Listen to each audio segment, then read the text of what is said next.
Welcome back. तो कैसे हैं आप लोग? आज के इस वीडियो में अपन पढ़ने वाले हैं ऑप्टिक्स। भाई अपना ईएमटी कंप्लीट हो गया। अगर आप लोगों ने अभी तक नहीं देखा है तो जाके आप देख लें। हमने दो लेक्चर में इलेक्ट्रोमैग्नेटिक थ्योरी के हर एक चैप्टर को डिस्कस करा है। तो कैन वी स्टार्ट बेटा? क्या हम स्टार्ट करें? तो चलो, अपना टॉपिक है ऑप्टिक्स। आप मुझे बताएंगे ऑप्टिक्स क्या होता है? बोलेंगे बेटा ऑप्टिक्स क्या होता है? स्टडी ऑफ लाइट को ऑप्टिक्स बोलते हैं क्या? ऑप्टिक्स क्या होता है? Study of light. Study of light is called optics. तो भाई लाइट भी बहुत इंपॉर्टेंट टॉपिक रहा है, बहुत डिस्कशन वाला टॉपिक रहा है। लोगों ने लाइट के बारे में डिस्कशन करते हुए बहुत सारी बातें बोल दी भाई। अब देखो, अपन देख लेते हैं कौन कौन सी बातें बोली गई। सबसे पहली लाइट को लेके थ्योरी आई। लाइट तो आप सबको पता है ना, लाइट क्या है? एनर्जी का एक फॉर्म है, ठीक है, फॉर्म ऑफ एनर्जी। टेंथ के तक तो आपने यही सीखा है ना कि light is a form of energy that propagate from one point two another. ठीक है, तो लाइट को लेके जो थ्योरीज आई पहले उसके बारे में अपन बात कर लेते हैं। कौन कौन सी थ्योरीज आई? सबसे पहले पहली थ्योरी लाइट को लेके जो आई वो थी न्यूटन ने दी थी भाई। किसने दी थी? न्यूटन। न्यूटन हर जगह है, ठीक है बेटा। तो न्यूटन ने क्या बोला था कि लाइट जो होता है वो पार्टिकल होता है। क्या होता है? पार्टिकल। न्यूटन ने लाइट को क्या बोल दिया बेटा? पार्टिकल बोल दिया। और उनका नाम दिया, उन्हें बोला कॉर्पस्क्यूल। जो लाइट होते हैं वो छोटे छोटे पार्टिकल से मिलकर बने होते हैं, उन्हें हम कॉर्पस्क्यूल बोलते हैं। और ये पार्टिकल इलास्टिक कोलिजन करते हैं। जब हम किसी भी सरफेस पे इन्हें इंसिडेंट करते हैं तो ये इलास्टिकली कोलाइड करके रिटर्न आ जाते हैं। इसके बेसिस पे इन्होंने दो फेनोमेना को एक्सप्लेन कर दिया। कौन कौन से फेनोमेना बेटा? रिफ्लेक्शन और रिफ्रैक्शन। रिफ्लेक्शन को इन्होंने एक्सप्लेन कर दिया, रिफ्रैक्शन को भी इन्होंने एक्सप्लेन कर दिया। अपन आगे देखेंगे रिफ्लेक्शन और रिफ्रैक्शन क्या होता है। तो न्यूटन ने रिफ्लेक्शन को एक्सप्लेन कर दिया, रिफ्रैक्शन को एक्सप्लेन कर दिया। अब लाइट के कुछ और भी फेनोमेनाज होते हैं, जैसे कि आप लोगों ने नाम सुना होगा डिफ्रैक्शन। क्या आप लोगों ने डिफ्रैक्शन का नाम सुना है बेटा? डिफ्रैक्शन भी एक लाइट का फेनोमेना होता है। डिफ्रैक्शन को ये एक्सप्लेन नहीं कर पाए बेटा। क्या कंसिडर करके? लाइट को पार्टिकल कंसिडर करके। इंटरफेरेंस को, एक और लाइट का फेनोमेना होता है इंटरफेरेंस। इंटरफेरेंस को भी ये एक्सप्लेन नहीं कर पाए। क्लियर है? पोलराइजेशन, पोलराइजेशन को भी ये थ्योरी एक्सप्लेन नहीं कर पाई। तो लोगों ने बोला कि भाई तुम जो कंसिडर कर रहे हो वो तो गलत है। न्यूटन के टाइम ही एक और फिजिसिस्ट आए थे जिनका नाम था Huygens, Hans Christian Huygens. Huygens ने लाइट को बोला कि लाइट वेव है। क्या है बेटा? लाइट वेव है, ठीक है। इन्होंने लाइट को ऐसा कंसिडर करा था, अपन नेक्स्ट चैप्टर वेव ऑप्टिक्स में डिस्कस करेंगे। इन्होंने कंसिडर करा था कि सोर्स क्या करता है? वेव फ्रंट जेनरेट करता है, और ये वेव फ्रंट दूसरे वेव फ्रंट का सोर्स होता है। इस तरह से लाइट क्या होती है? प्रोपोगेट होती है। इसके बारे में अपन डिस्कस करेंगे। बस आप ये जानो, इन्होंने बोला कि लाइट क्या है? वेव है। तब तक तीसरी थ्योरी आ गई भाई, प्लैंक थ्योरी। प्लैंक ने क्या बोला भाई? प्लैंक ने बोला कि ये वापस से पार्टिकल है। और हाइजन थ्योरी को एक और थ्योरी थी जो सपोर्ट कर रही थी, आप लोगों ने अभी पिछले चैप्टर में हमने देखा था, मैक्सवेल की थ्योरी। मैक्सवेल ने लाइट को क्या बोला था बेटा? इलेक्ट्रोमैग्नेटिक वेव बोला था क्या? तो मैक्सवेल ने भी लाइट को वेव बोल दिया। क्लियर है यहां तक? ये चार थ्योरीज आई। इसके बाद से अपने डी ब्रॉगली साहब आए जिन्होंने मॉडर्न थ्योरी ऑफ लाइट दी।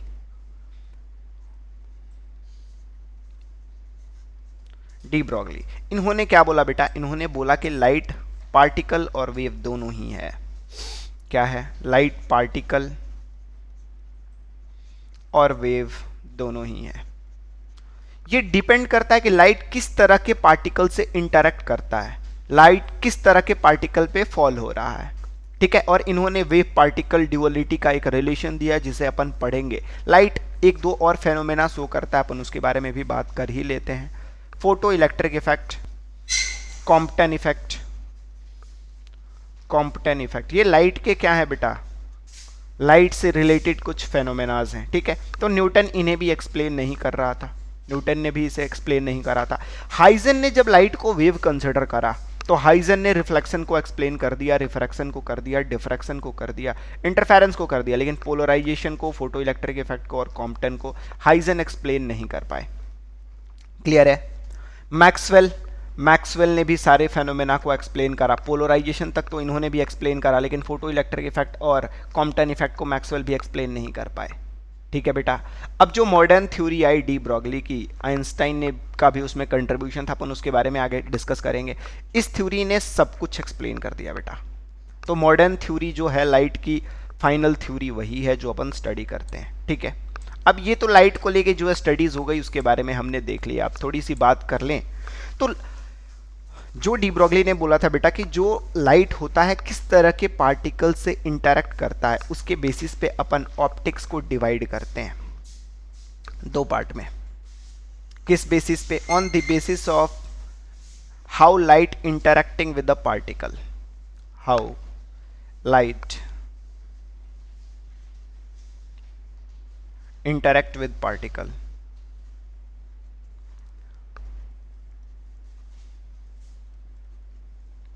तो ये डिपेंड करता है किस पे? अपन बोल सकते हैं साइज ऑफ पार्टिकल पे, साइज ऑफ पार्टिकल। अगर लाइट के पाथ में आने वाले पार्टिकल्स का साइज, ऑब्जेक्ट का साइज लार्ज हो, क्या हो बेटा? साइज क्या हमने कंसिडर कर लिया? लार्ज साइज ऑब्जेक्ट,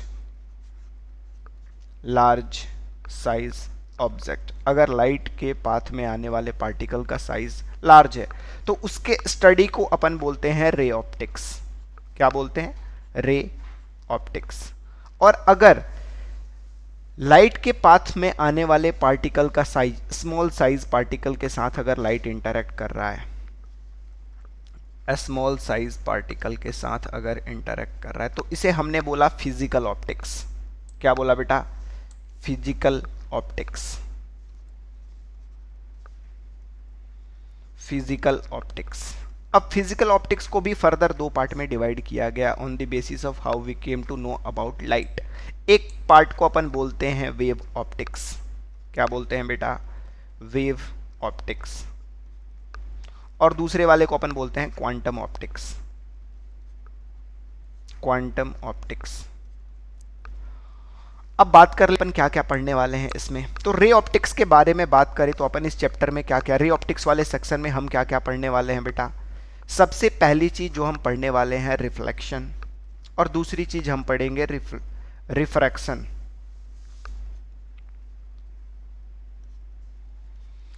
तो रे ऑप्टिक्स में अपन रिफ्लेक्शन और रिफ्रैक्शन के बारे में पढ़ने वाले हैं। एक और फेनोमेना लास्ट में इसमें हम डिस्पर्जन भी पढ़ेंगे, डिस्पर्जन। वेव ऑप्टिक्स की बात करें तो वेव ऑप्टिक्स वाले सेक्शन में अपन लाइट के कुछ फेनोमेना जो लाइट इंटरेक्ट मैटर के साथ करते हुए करता है उसके बारे में डिस्कस करेंगे अपन। इंटरफेरेंस, इंटरफेरेंस, डिफ्रैक्शन, और लास्ट टॉपिक अपना होगा इसमें पोलराइजेशन। ठीक है। क्वांटम ऑप्टिक्स में अपन क्या पढ़ेंगे? फोटो इलेक्ट्रिक इफेक्ट और कॉम्पटन इफेक्ट, जिसमें से कॉम्पटन इफेक्ट आपके सिलेबस से हटा दिया गया है तो इसे अपन नहीं पढ़ेंगे। पोलराइजेशन भी आपके सिलेबस से हटा दिया गया है तो इसे भी अपन डिस्कस नहीं करेंगे। बस आप जानो लाइट इन फेनोमेनाज को शो करता है। क्या आप सबको क्लियर है? तो अपन अपना जो चैप्टर है वो कौन सा पार्ट है बेटा? Ray optics. तो आइए अपन स्टार्ट करते हैं रे ऑप्टिक्स। रे ऑप्टिक्स कौन सा पार्ट होता है? अगर लाइट के पाथ में आने वाले पार्टिकल्स का साइज लार्ज हो उसे हम क्या बोलते हैं? Ray optics. ठीक है। अब कुछ डेफिनेशंस ले ले भाई, रे क्या होता है? आपने बोल दिया भाई, कुछ इंपॉर्टेंट डेफिनेशंस ले लेते हैं तो देखेंगे आप रे क्या होता है। Light, the path of light as determined with the approximation of geometrical optics is ray. Actual में लाइट को लोगों ने वेव भी बोल दिया, लोगों ने लाइट को पार्टिकल भी बोल दिया। तो अगर हम इसका अप्रोक्सीमेशन लें तो रे क्या होता है, हमें कैसे दिखेगा? एक single straight path of light को क्या बोलते हैं? रे बोलते हैं। क्लियर है? Single straight path of light को अपन क्या बोलते हैं? इसका अप्रोक्सीमाइड वर्जन को क्या बोलते हैं? वेव को रे बोलते हैं। बीम ऑफ लाइट किसे बोलेंगे बेटा? अब रे ऑफ लाइट की बात कर रहे हैं तो थोड़ी सी बात अपन कर लेते हैं सोर्स की भी। लाइट कहाँ से प्रोड्यूस होता है बेटा? सोर्स से प्रोड्यूस होता है ना। जहाँ से लाइट प्रोड्यूस होता है उसे हम क्या बोलते हैं? सोर्स बोलते हैं। सोर्स कितने तरह के होते हैं बेटा? दो तरह के होते हैं क्या? एक लूमिनस और दूसरा नॉन लूमिनस। लूमिनस जिसका खुद का लाइट हो उसे क्या बोलते हैं? लूमिनस। और जिसके खुद के लाइट नहीं हो उसे क्या बोलते हैं? Non luminous. जैसे लूमिनस की बात करें तो सन क्या है बेटा? लूमिनस। Star luminous. हम लोगों ह्यूमंस की बात करें तो हम लोग दिखते हैं कि नहीं? दिखते हैं ना। खुद के लाइट की वजह से दिखते हैं या रिफ्लेक्शन के वजह से दिखते हैं? तो रिफ्लेक्शन की वजह से दिखते हैं, तो हम क्या है बेटा? Non luminous. मून क्या है बेटा? नॉन लूमिनस, क्योंकि वो सन के लाइट के वजह से हमें विजिबल होता है। तो सोर्स की हमने बात कर ली, जहां से लाइट निकलता है वो क्या होता है? सोर्स। दो तरह का होता है, लूमिनस और नॉन लूमिनस। ठीक है। सोर्स ने क्या प्रोड्यूस करा भाई? सोर्स से निकलने वाले लाइट के अगर स्ट्रेट सिंगल पाथ को कंसिडर करें तो हम उसे क्या बोलेंगे? रे ऑफ लाइट बोलेंगे। क्या सोर्स से एक ही लाइट निकलता है बेटा? बहुत सारे लाइट निकलती हैं। तो अगर बहुत सारे लाइट को हम इंक्लूड कर दे तो बहुत सारे लाइट को हम क्या बोलते हैं? बीम बोलते हैं। क्या हम क्या बोलेंगे बेटा? बीम ऑफ लाइट बोलेंगे ना।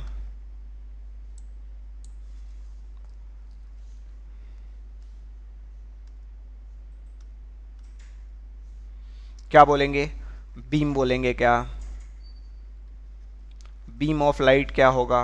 बहुत सारी रेज ऑफ लाइट के कॉम्बिनेशंस को क्या बोलते हैं? Beam of light. क्लियर है? अब बीम ऑफ लाइट भी दो तरह की हो सकती हैं, एक्चुअल में तीन तरह की हो सकती हैं। बीम ऑफ लाइट तीन तरह की हो सकती हैं। कौन कौन सी हो सकती है भाई? बोलो बोलो। ऐसा हो सकता है क्या कि जो लाइट है, ऐसा हो सकता है क्या कि जो लाइट आ रहा है कहीं किसी सोर्स से, वो लाइट पैरेलल हो, तो इसे हम क्या बोलेंगे बेटा? Parallel beam. अगर दो लाइट रे जो लेजर से प्रोड्यूस होती है, लेजर में आपने देखा होगा लाइट रे क्या डेविएट करता है या फिर एक जगह पे मीट कर रहा होता है क्या? नहीं। तो किस तरह से बहुत सारी लाइट रेज प्रोड्यूस होती हैं उसके बेसिस पे हम क्या क्या बीम को कितने पार्ट में डिवाइड करते हैं? तीन पार्ट में। कौन कौन सा भाई? एक पैरेलल, दूसरा कौन सा होता है बेटा? कन्वर्जेंट। अगर किसी एक ही पॉइंट पे बहुत सारी लाइट रेज जाके मीट कर रही हो तो उस बीम को क्या बोलेंगे बेटा? कन्वर्जेंट। और एक पॉइंट से बहुत सारी लाइट रेज अगर निकल के जा रही हो तो इसे हम बोलते हैं बेटा डाइवर्जेंट। क्या बोलते हैं? डाइवर्जेंट। क्लियर है क्या? पैरेलल बीम, कन्वर्जेंट बीम और डाइवर्जेंट बीम। क्या सबको क्लियर है? तो बीम ऑफ लाइट तीन तरह की हो सकती हैं। तो हमने क्या देख लिया? रे ऑफ लाइट देख लिया, सोर्स देख लिया, बीम ऑफ लाइट देख लिया। क्या आप सबको क्लियर है? आगे बढ़े। कॉलिमेशन क्या होता है बेटा? The process whereby a divergent और convergent beam is rendered parallel usually through use of lenses. अगर मान लो डाइवर्जेंट और कन्वर्जेंट बीम को हम क्या कर देते हैं? पैरेलल बना देते हैं, उस प्रोसेस को अपन कॉलिमेशन बोलते हैं। और किसके हेल्प से बनाएंगे बेटा? अपन आगे देखेंगे कन्वर्जेंट बीम को भी हम पैरेलल बना सकते हैं ऑप्टिकल इंस्ट्रूमेंट का यूज करके। कौन कौन से ऑप्टिकल इंस्ट्रूमेंट का तो आप अगर पढ़ चुके हैं तो आपको पता होगा। लेंस के हेल्प से हम कन्वर्जेंट और डाइवर्जेंट बीम को भी पैरेलल बना देते हैं और उसी का यूज करके अपन मायोपिया और हाइपरमेट्रोपिया का अपन इलाज वगैरह भी करते हैं। क्लियर है? कॉलिमेशन समझ में आ गया क्या? नेक्स्ट पॉइंट डिस्कस कर लें। अपना अगला पॉइंट है ऑब्जेक्ट एंड इमेज। ऑब्जेक्ट क्या होता है बेटा? बताएंगे ऑब्जेक्ट क्या होता है। The term object is used to refer to any object being photographed और ऑब्जर्व्ड। ठीक है, जिस चीज को देखा जा रहा है उसे क्या बोलेंगे? ऑब्जेक्ट बोलेंगे। क्या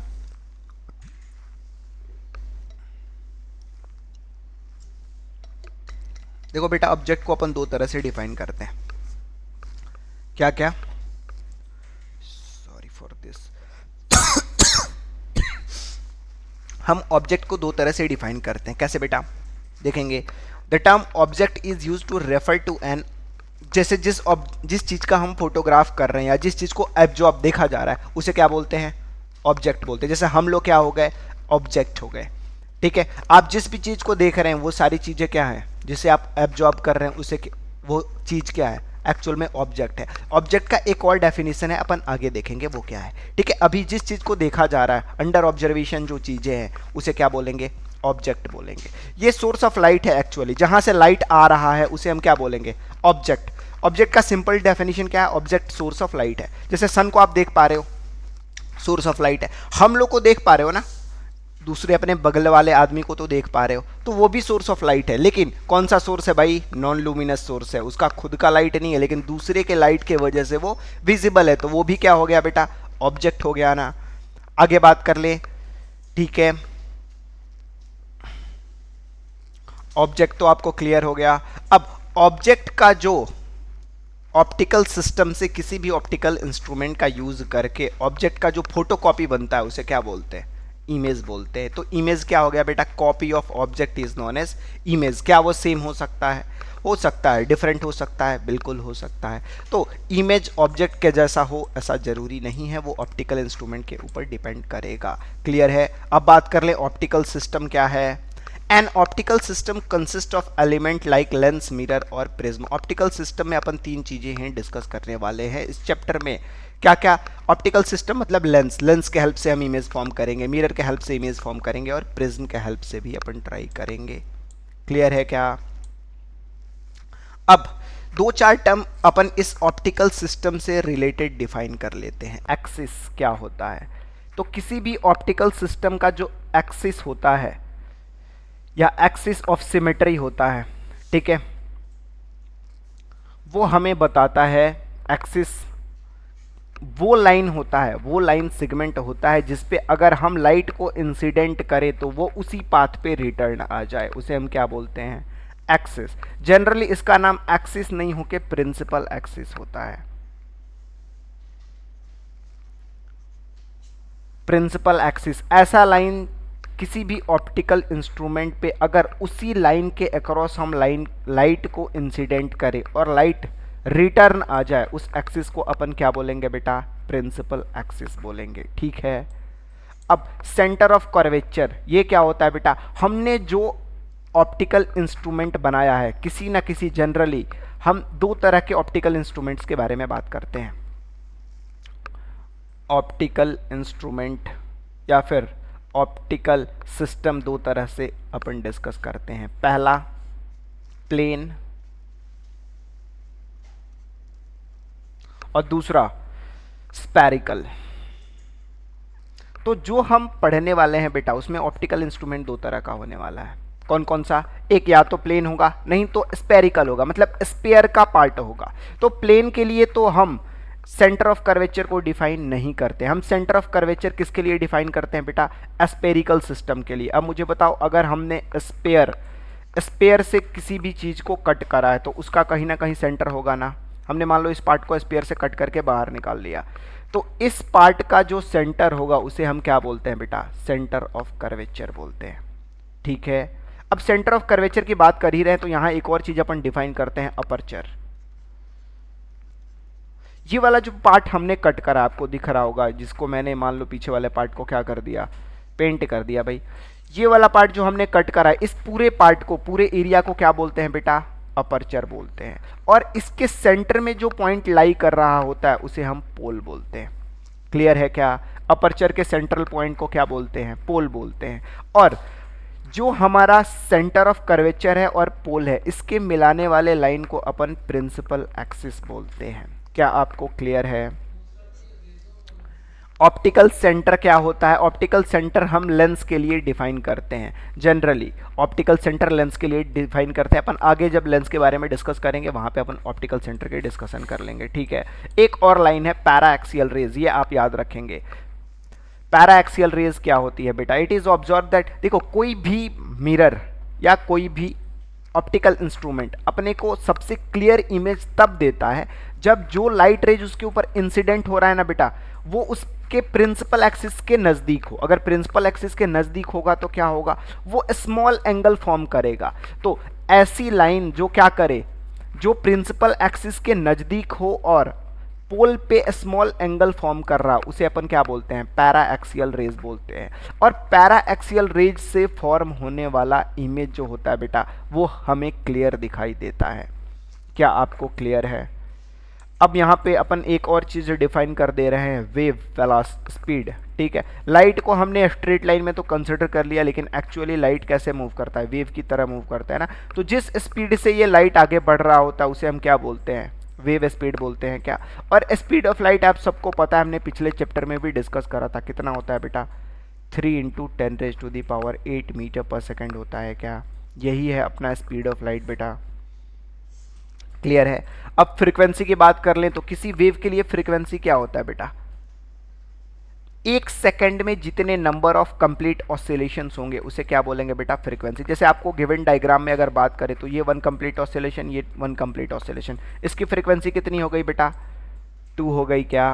और फ्रीक्वेंसी के साथ साथ अपन एक और चीज़ डिस्कस कर लेते हैं यहाँ, टाइम पीरियड। एक ऑसिलेशन कंप्लीट करने में जितना टाइम लगता है उसे क्या बोलते हैं बेटा, टाइम पीरियड। मतलब A to B जाने में इस वेव को जितना टाइम लगा होगा उसे क्या बोलेंगे, टाइम पीरियड। और टाइम पीरियड किसके इक्वल आ जाएगा बेटा, 1/f के इक्वल आ जाएगा क्या। और सिमिलरली फ्रीक्वेंसी को 1/TV लिख सकते हैं ना हम। तो ये हो गया बेटा फ्रीक्वेंसी। नेक्स्ट वेवलेंथ की बात करें तो एक कंप्लीट साइकिल में वेव जितना डिस्टेंस ट्रेवल करता है उसे हम क्या बोल देते हैं, wavelength. Wavelength is the distance travelled by light in 1 complete oscillations. क्या आप सबको क्लियर है। इसके बाद वेवलेंथ और फ्रीक्वेंसी में रिलेशन होता है v = f lambda, v = f lambda. आपको कहीं कहीं बात करें तो इस फ्रीक्वेंसी को न्यू से भी रिप्रेजेंट करा जाता है, न्यू लैम्डा भी लिखा जाता है, तो आप ऐसे भी देख सकते हैं। यहाँ पे v क्या है बेटा, वेलोसिटी है किसका, वेव का, लाइट को अगर हम वेव कंसिडर करें तो। और न्यू क्या है बेटा, इसकी फ्रीक्वेंसी है, और लैम्डा इसका वेवलेंथ है। इसे अपन वेव ऑप्टिक्स में इन डिटेल डिस्कस करेंगे, बस आप जान लें कि ऐसा भी कुछ होता है, क्लियर है। अब हम बात कर लेते हैं बेटा किसकी, रिफ्लेक्शन की। ठीक है, अपना मेजर टॉपिक स्टार्ट होता है यहाँ से, रिफ्लेक्शन ऑफ लाइट। आप मुझे बताएंगे रिफ्लेक्शन क्या होता है। चलो रिफ्लेक्शन के पहले थोड़ी सी डिस्कशन अपन और कर लेते हैं कि अगर मान लो कोई लाइट रे किसी मीडियम से इंटरेक्ट करे तो क्या होगा। जैसे मान लो क्या है अपने पास, मान लो अपने पास कोई मीडियम है, ठीक है, हमने वाटर फिल कर दिया भाई साहब यहाँ। इसके ऊपर किसी सोर्स से जो लाइट हम इसके तरफ डाल रहे हैं, ठीक है, इस लाइट को हम बोलते हैं इंसिडेंट रे, आई। क्या बोलते हैं बेटा, आप सबको पता होगा, इंसिडेंट रे। जो लाइट रे सोर्स से ऑब्जेक्ट के तरफ आ रही होगी या किसी सरफेस के टुवर्ड्स आ रही होगी उसे क्या बोलेंगे, इंसिडेंट रे। अब मुझे बताओ, ये वाटर है, ठीक है, हमने किसी एंगल पे इसके ऊपर इंसिडेंट करा। अब जिस सरफेस पे लाइट इंसिडेंट हुआ है उसके परपेंडिकुलर एक लाइन हम खुद से ड्रॉ करते हैं और इस लाइन को नॉर्मल बोल देते हैं। कहीं कहीं नॉर्मल रे भी लिखा रहता है, लेकिन ये कोई रे नहीं होता बेटा, ये इमेजनरी पॉइंट्स होता है जो हम खुद से ड्रॉ करते हैं अपने कन्वीनियंस के लिए। अब अपना कन्वीनियंस क्या है आगे अपन डिस्कस करेंगे, ये हमारे लिए कैसे हेल्पफुल है, क्लियर है। अब जब ये लाइट रे किसी सरफेस के ऊपर पड़ेगी बेटा तो यहाँ पे 3 चीज़ें होंगी, आप इसे याद रखेंगे। आप एक बार ऑलरेडी पढ़ चुके हैं इसे, आप याद करो जब आपने थर्मोडायनेमिक्स में रेडिएशन पढ़ा था, वहाँ पे हम क्या कर रहे थे, किसी लाइट को हमने इंसिडेंट करा था किसी सरफेस के ऊपर, वहाँ क्या क्या हो रहा था बेटा, सबसे यहाँ 3 चीज़ें होंगी। कुछ लाइट रे यहाँ से क्या हो जाएगा बेटा, रिफ्लेक्ट होके चला जाएगा, क्या होगा, रिटर्न उसी मीडियम में चला जाएगा, रिफ्लेक्ट। तो रिफ्लेक्शन क्या होता है बेटा, the bouncing back of light is known as reflection. क्या होता है, बाउंसिंग बैक ऑफ लाइट। जिस मीडियम से आ रहा है उसी मीडियम में अगर लाइट चला गया रिटर्न तो उसे हम क्या बोलेंगे, reflection. Bouncing back of light is called reflection.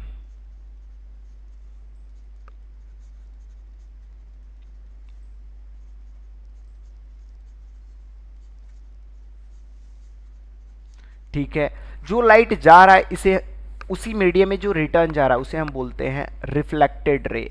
तो जो लाइट किसी सरफेस के टुवर्ड्स आ रहा है इंसिडेंट रे, उस सरफेस के परपेंडिकुलर जो हमने लाइन ड्रॉ करा नॉर्मल, और जो लाइट इससे टकरा के रिटर्न उसी मीडियम में जा रहा है जिधर से आया है, उसी मीडियम में रिटर्न अगर चला गया तो उसे क्या बोलेंगे, रिफ्लेक्टेड रे।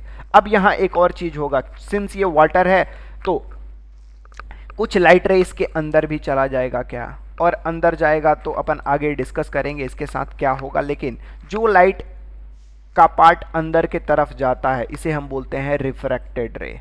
क्या बोलते हैं बेटा? रिफ्रैक्टेड रे। यहाँ पे एक और फेनोमेना होता है जिसे हम बोलते हैं रिफ्रैक्शन। अपन इसे अगले पार्ट में डिस्कस करने वाले हैं, रिफ्रैक्शन क्या होता है। लेकिन एक बार गो थ्रू हो जाते हैं अपन। लाइट को अगर हम किसी एक मीडियम से दूसरे मीडियम में सेंड करते हैं तो लाइट अपने एक्चुअल पाथ से बेंड हो जाता है, हल्का सा बेंड हो जाता है। उसी को अपन, उस फेनोमेना को क्या बोलते हैं? Refraction of light. क्लियर है?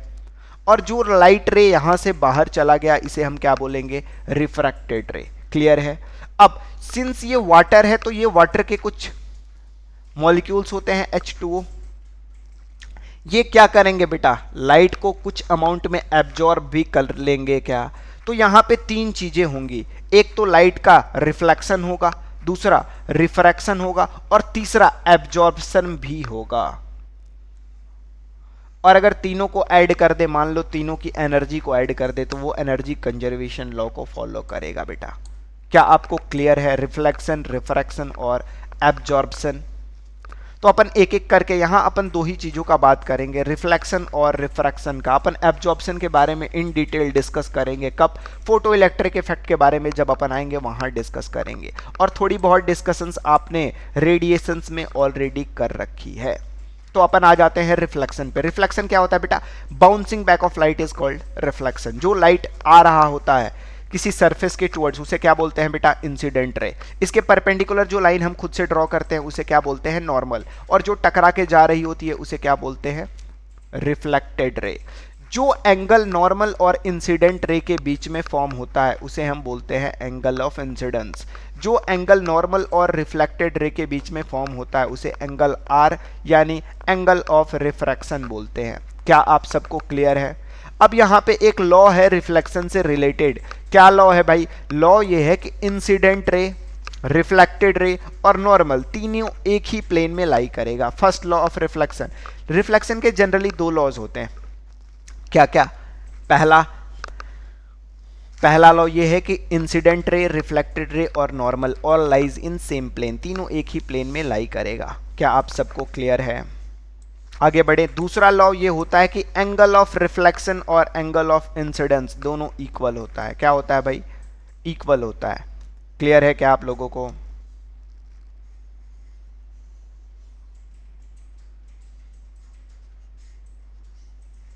Angle of incidence is equal to angle of reflection. Angle of incidence और एंगल ऑफ रिफ्लेक्शन क्या होता है बेटा?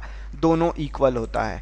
ठीक है, तो लॉ ऑफ रिफ्लेक्शन क्या है? दो लॉज ऑफ रिफ्लेक्शन दिए गए। पहला लॉ ये बोलता है कि इंसिडेंट रे, रिफ्लेक्टेड रे और नॉर्मल तीनों एक ही प्लेन में लाई करता है। ठीक है बेटा। दूसरा लॉ ये कहता है कि एंगल ऑफ इंसिडेंस और एंगल ऑफ रिफ्लेक्शन इक्वल होता है। क्लियर है?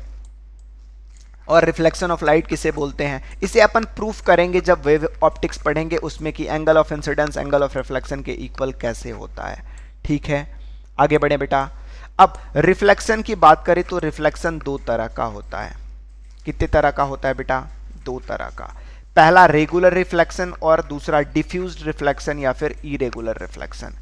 ऐसा रिफ्लेक्शन जो रेगुलर सरफेस से हो, स्मूथ सरफेस से हो, उसे क्या बोलेंगे बेटा? Regular reflection. तो ये किसके बेसिस पे अपन डिफाइन कर रहे हैं?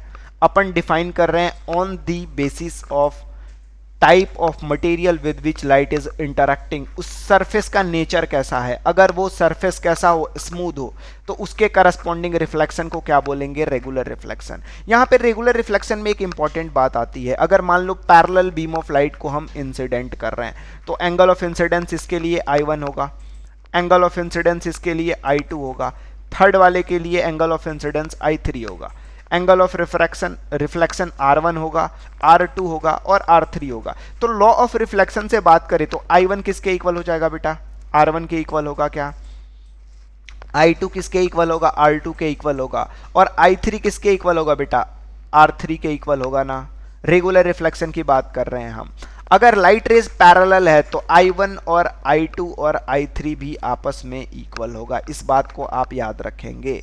अगर रेगुलर रिफ्लेक्शन है तो I1, I2, I3 भी आपस में इक्वल होगा और R1, R2 और R3 भी आपस में इक्वल होगा। तो सारे एंगल ऑफ इंसिडेंस और सारे एंगल ऑफ रिफ्रैक्शन क्या होंगे? रिफ्लेक्शन क्या होंगे? सॉरी, क्या होंगे बेटा? इक्वल होंगे। क्या क्लियर है? तो रेगुलर रिफ्लेक्शन की कंडीशंस क्या है, सारे एंगल ऑफ इंसिडेंस सारे एंगल ऑफ रिफ्लेक्शन सब इक्वल होते हैं।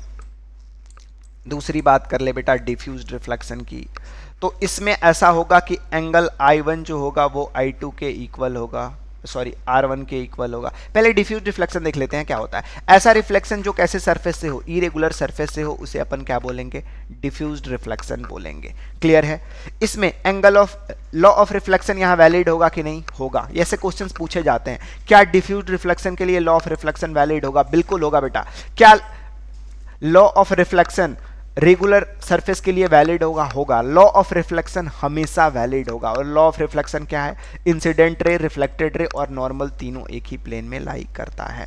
क्लियर है। दूसरा लॉ ऑफ रिफ्लेक्शन क्या है, एंगल ऑफ इंसिडेंस और एंगल ऑफ रिफ्लेक्शन इक्वल होता है। मतलब अगर पहले रे के लिए अपन बात करें तो इसके लिए एंगल ऑफ इंसिडेंस और एंगल ऑफ रिफ्लेक्शन दोनों क्या होगा बेटा, इक्वल होगा। दूसरे के लिए बात करें, यहाँ पे ये फर्स्ट हो गया, ये सेकंड हो गया, थर्ड हो गया, फोर्थ हो गया, फिफ्थ हो गया, सबके लिए क्या होगा, angle of incidence angle of reflection के इक्वल होगा। I3 इक्वल्स टू R3 होगा बेटा, लॉ ऑफ रिफ्लेक्शन वैलिड होगा। लेकिन I1 I2 के इक्वल नहीं होगा, क्योंकि सरफेस कैसा है बेटा, सरफेस कैसा है, इरेगुलर है। तो क्या आपको क्लियर है, रेगुलर से ये किस तरह से डिफरेंट है। रेगुलर में I1 I2 I3 भी आपस में क्या होते थे बेटा, इक्वल होते थे। लेकिन यहाँ I1 I2 I3 यहाँ पे इक्वल हो ऐसा जरूरी नहीं है, ये इक्वल नहीं होते हैं, नॉट इक्वल।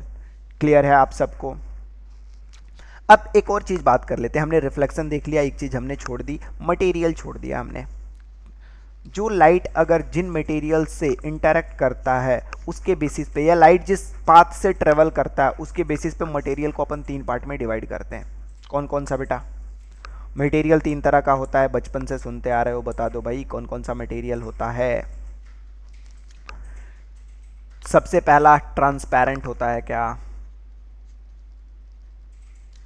दूसरा ट्रांसलूसेंट होता है क्या, और तीसरा ओपेक होता है क्या। ट्रांसपेरेंट मटेरियल क्या होता है, ऐसा मटेरियल जिससे light, most of the light जो हम इंसिडेंट करें उसके पार चला जाए, वैसे मटेरियल को क्या बोलते हैं, transparent. Light passes almost completely. Translucent, देखो ट्रांसपेरेंट मटेरियल होने का क्या, कभी आप KFC वगैरह जाना, वो लोग ग्लास को इतना साफ रखते हैं, इतना क्लीन रखते हैं कि कभी कभी आप कंफ्यूज होकर जाके उससे धड़ल्ले से टकरा जाओगे, क्योंकि आपको पता ही नहीं चलेगा कि वहाँ कोई मटेरियल है। क्या हो रहा है बेटा, वहाँ पे जितनी लाइट आ रही है आर पार हो जा रही है, तो अपने को ऑब्जेक्ट ही दिखाई नहीं देगा। ठीक है।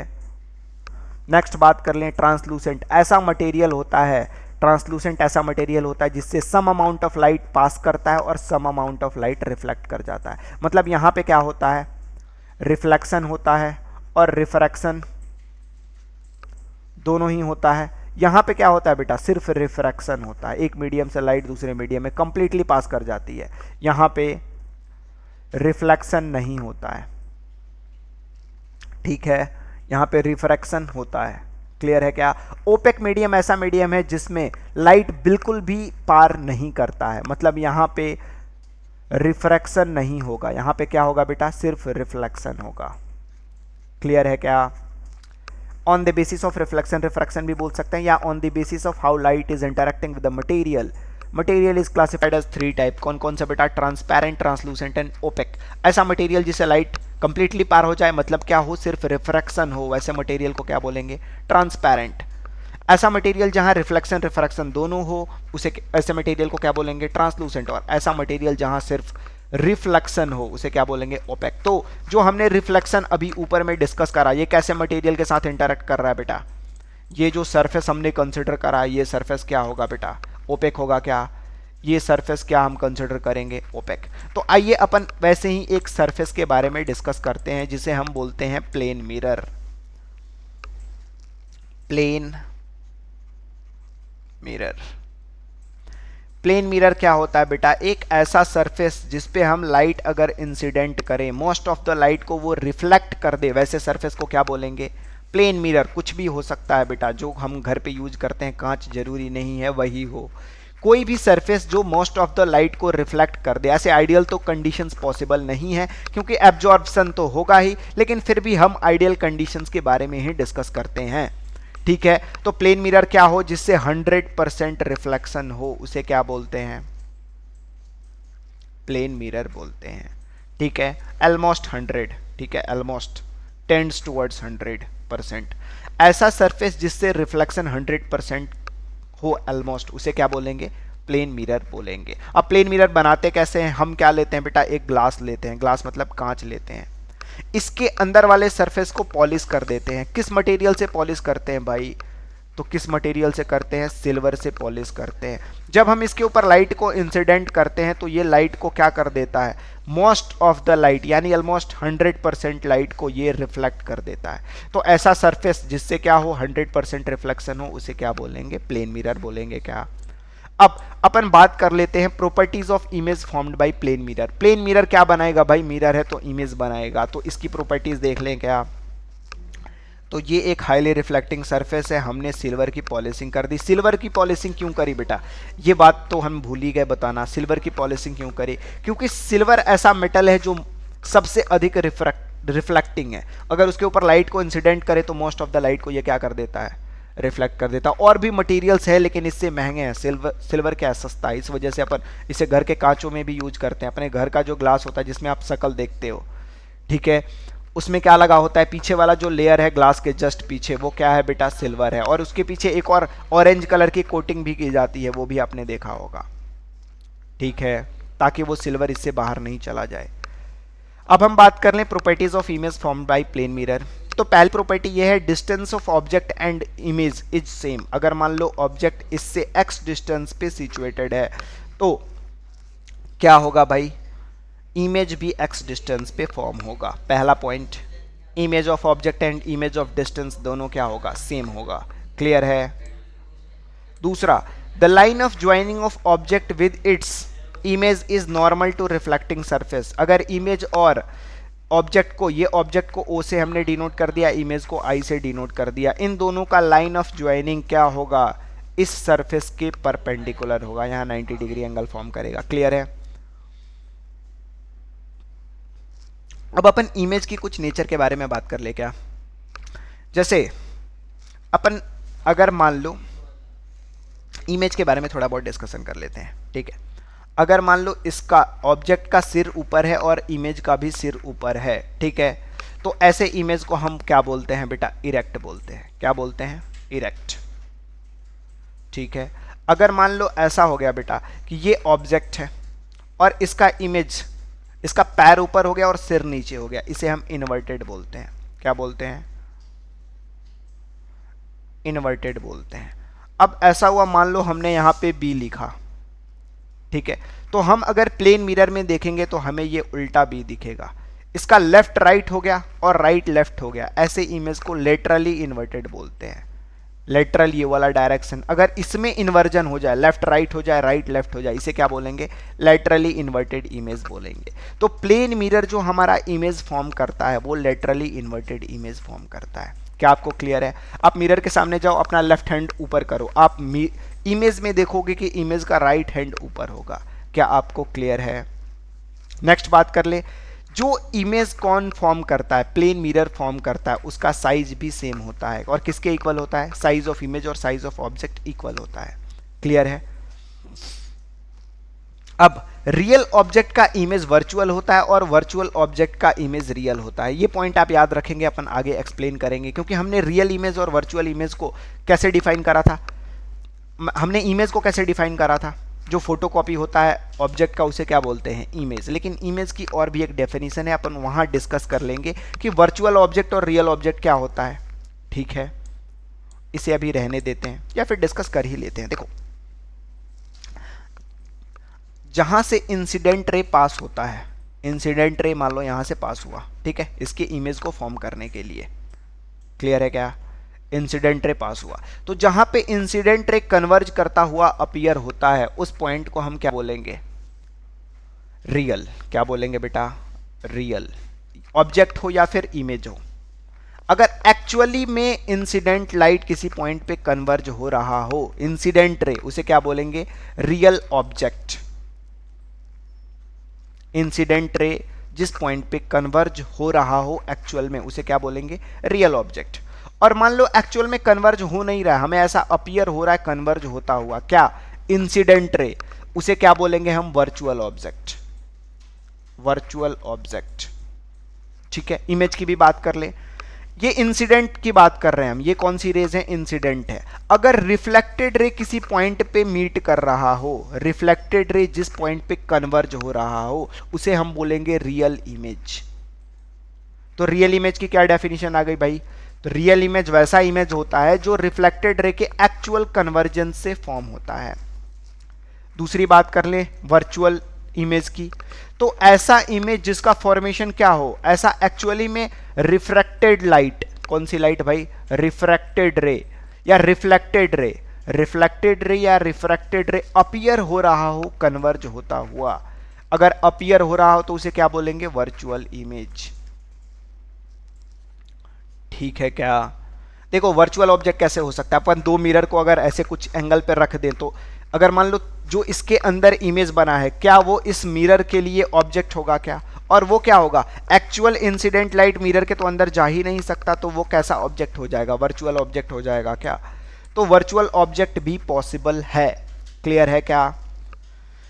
तो प्लेन मिरर जो होता है रियल ऑब्जेक्ट की वर्चुअल इमेज बनाता है और वर्चुअल ऑब्जेक्ट का रियल इमेज बनाता है। क्या आपको ये चीज क्लियर है।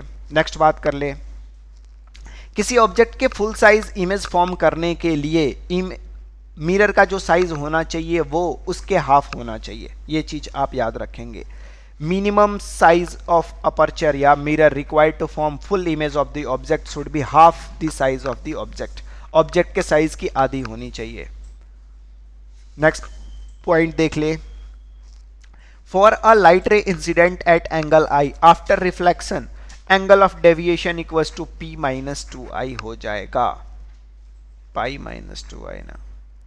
अगर मान लो किसी सरफेस के ऊपर हम लाइट को इंसिडेंट करते हैं, तो आपसे पूछा है एंगल ऑफ डेविएशन, मतलब इस पाथ से इसने कितना डेविएट करा। अगर मान लो ये एंगल ऑफ इंसिडेंस आई है, ठीक है, तो आपसे पूछ रहा है भाई कि एंगल ऑफ डेविएशन कितना होगा। इसका डेविएशन ये इस पाथ पे चला गया ना, तो ये टोटल इसका डेविएशन है क्या, यही एंगल ऑफ डेविएशन है। ये किसके इक्वल है भाई, एंगल ऑफ डेविएशन 2i के इक्वल है क्या। एक्चुअल पाथ से जितना ये एंगल डेविएट कर गया उसे क्या बोलेंगे हम, एंगल ऑफ डेविएशन बोलेंगे क्या। और ये किसके इक्वल दिख रहा है, इस पाथ से एक्चुअल में इसे जाना चाहिए था, ठीक है, लेकिन ये इस पाथ को पकड़ के चला गया ना, इस पाथ के थ्रू चला गया क्या। तो इस लाइन के अक्रॉस टोटल एंगल कितना है बेटा, पाई दिख रहा है क्या। स्ट्रेट लाइन कितना एंगल फॉर्म करता है, पाई। और ये एंगल अगर आई है तो ये एंगल क्या होगा, आर होगा क्या। और एंगल आई और एंगल आर इक्वल होता है क्या, तो ये टोटल एंगल कितना हो जाएगा बेटा, 2i हो जाएगा क्या। तो एंगल ऑफ डेविएशन इसे जाना किस पाथ पे चाहिए था, इस पाथ पे, लेकिन इसे हमने बोल दिया डेल्टा डी, इसे हमने क्या बोल दिया, डेल्टा। और ये किसके इक्वल हो जाएगा, ये जो एंगल आपको दिख रहा है डेल्टा, ये जो एंगल आपको डेल्टा यहाँ पे दिख रहा है रेड कलर वाला, ये एंगल कितना है आई, ये एंगल नीचे वाला कितना है आई, तो पाई माइनस 2i हो जाएगा क्या। तो एंगल ऑफ डेविएशन कितना होगा बेटा, पाई माइनस 2i के इक्वल होगा। किस कंडीशन में बेटा, प्लेन मिरर के कंडीशन में। ये क्वेश्चंस पूछे जाते हैं बेटा, इसे आप याद रखेंगे। अगर I equals to 0 R equals to 0 this implies that ray of light incident normal. अगर angle of incidence angle I है ये और एंगल R अगर 0 है, इसका मतलब क्या हुआ बेटा, नॉर्मल से ये 0 बना रहा है, मतलब हमने इसको किसी सरफेस के परपेंडिकुलरली लाइट को इंसिडेंट करा है और ये लाइट क्या होगा, वापिस उसी पाथ को रिट्रेस कर लेगा। The eye always absorbs an object in the direction in which the ray enters the eye। ठीक है, तो आंख हमारा जो ऑब्जेक्ट को ऑब्जर्व उसी डायरेक्शन में करता है जिस डायरेक्शन में इमेज आ रहा हो। ठीक है, law of reflection her surface के लिए वैलिड है, हमने ऑलरेडी देख लिया, रेगुलर इरेगुलर दोनों के लिए वैलिड है। Image of an object in the point eight विच रे आफ्टर रिफ्लेक्शन एक्चुअली कन्वर्ज और अपीयर्स टू कन्वर्ज। इमेज का डेफिनेशन यहाँ हमने डिस्कस कर लिया था ऑलरेडी। इमेज वो पॉइंट होता है जहां रिफ्लेक्टेड रे या रिफ्रैक्टेड रे क्या हो, कन्वर्ज हो या कन्वर्ज होता हुआ अपीयर हो। सिमिलरली ऑब्जेक्ट क्या है, ऑब्जेक्ट वो चीज है जहां से इंसिडेंट लाइट कन्वर्ज होता हुआ अपीयर हो या फिर कन्वर्ज हो रहा हो। कन्वर्ज नहीं डाइवर्ज बोल सकते हैं, क्योंकि लाइट रे वहां से निकलती है ना। जिस पॉइंट से क्या हो, light ray incident ray diverge हो या डाइवर्ज होता हुआ अपीयर हो, उसे हम क्या बोलेंगे बेटा, ऑब्जेक्ट बोलेंगे। क्या क्लियर है? नेक्स्ट 12th पॉइंट है, if the direction of incident ray is kept constant and mirror is rotated through an angle theta about in axis the plane mirror, then reflected ray rotates two theta. अगर हम किसी को क्या करते हैं बेटा, जैसे हमने क्या करा, एंगल ऑफ इंसिडेंस को ऐसे ही रख दिया भाई, ठीक है, और मिरर को हमने क्या करा, थीटा एंगल से रोटेट कर दिया। जैसे मानो हमने थीटा एंगल से इधर रोटेट कर दिया, तो आप मुझे बताओ एंगल ऑफ इंसिडेंस कितने से रोटेट हो जाएगा? ये तो एंगल पहले थीटा था, इसके रेस्पेक्ट में अगर देखें तो एंगल ऑफ इंसिडेंस कितना हो जाएगा? क्या ये 2 थीटा हो जाएगा? क्या एंगल ऑफ इंसिडेंस 2 थीटा से रोटेट हो जाएगा। क्लियर है आप सबको? ठीक है, अगर object moves towards a plane mirror at a speed v, the image will also approach at same speed. देखो यहाँ पे अच्छे क्वेश्चंस बनते हैं। अगर मान लो कोई ऑब्जर्वर है जो v वेलोसिटी से मिरर के टुवर्ड्स, प्लेन मिरर के टुवर्ड्स मूव कर रहा है, एक ऑब्जर्वर यहाँ है भाई, ये इसे देख रहा है, ठीक है, तो इसे ये v वेलोसिटी से अगर ऑब्जेक्ट आ रहा है तो इमेज भी इस ऑब्जर्वर को v वेलोसिटी से आता हुआ नजर आएगा। लेकिन अगर मान लो ये खुद ही ऑब्जर्वर है, खुद ही भाग रहा है, खुद ही खुद को देख रहा है, तो ये क्या करेगा, खुद को रेस्ट पे कंसिडर कर लेगा ना। ऑब्जेक्ट को, इस ऑब्जेक्ट को इसकी स्पीड कितनी नजर आएगी, v माइनस माइनस वी आएगी। क्या, तो ये कितनी हो जाएगी बेटा, 2v के इक्वल हो जाएगा। ठीक है, अगर ऑब्जेक्ट खुद को भागते हुए प्लेन मिरर के तरफ v वेलोसिटी से भागते हुए खुद के इमेज को देख रहा है, तो उसे इमेज किस स्पीड से दिखेगा भाई, 2v स्पीड से दिखेगा। अगर कोई दूसरा ऑब्जर्वर बाहर से देख रहा है तो उसके लिए दोनों क्या होगा, v होगा। क्लियर है सबको? अब नेक्स्ट पॉइंट, अगर दो मिरर को अपन 90 डिग्री पे रख देते हैं और लाइट को इंसिडेंट करते हैं, तो जो लाइट यहां से रिफ्लेक्शन के बाद निकलेगा वो लाइट इसके एंटी पैरेलल होगा। इंसिडेंट लाइट मान लो ये है, और ये सबसे बाहर जो निकलने वाला लाइट है इसे इमर्जेंट रे बोलेंगे, जो फाइनली बाहर निकल रहा है। इमर्जेंट रे इंसिडेंट रे के एंटी पैरेलल होगा, मतलब जिस डायरेक्शन में ये आ रहा है उसके जस्ट पैरेलल और अपोजिट डायरेक्शन में होगा। क्या आप सबको क्लियर है यहाँ तक?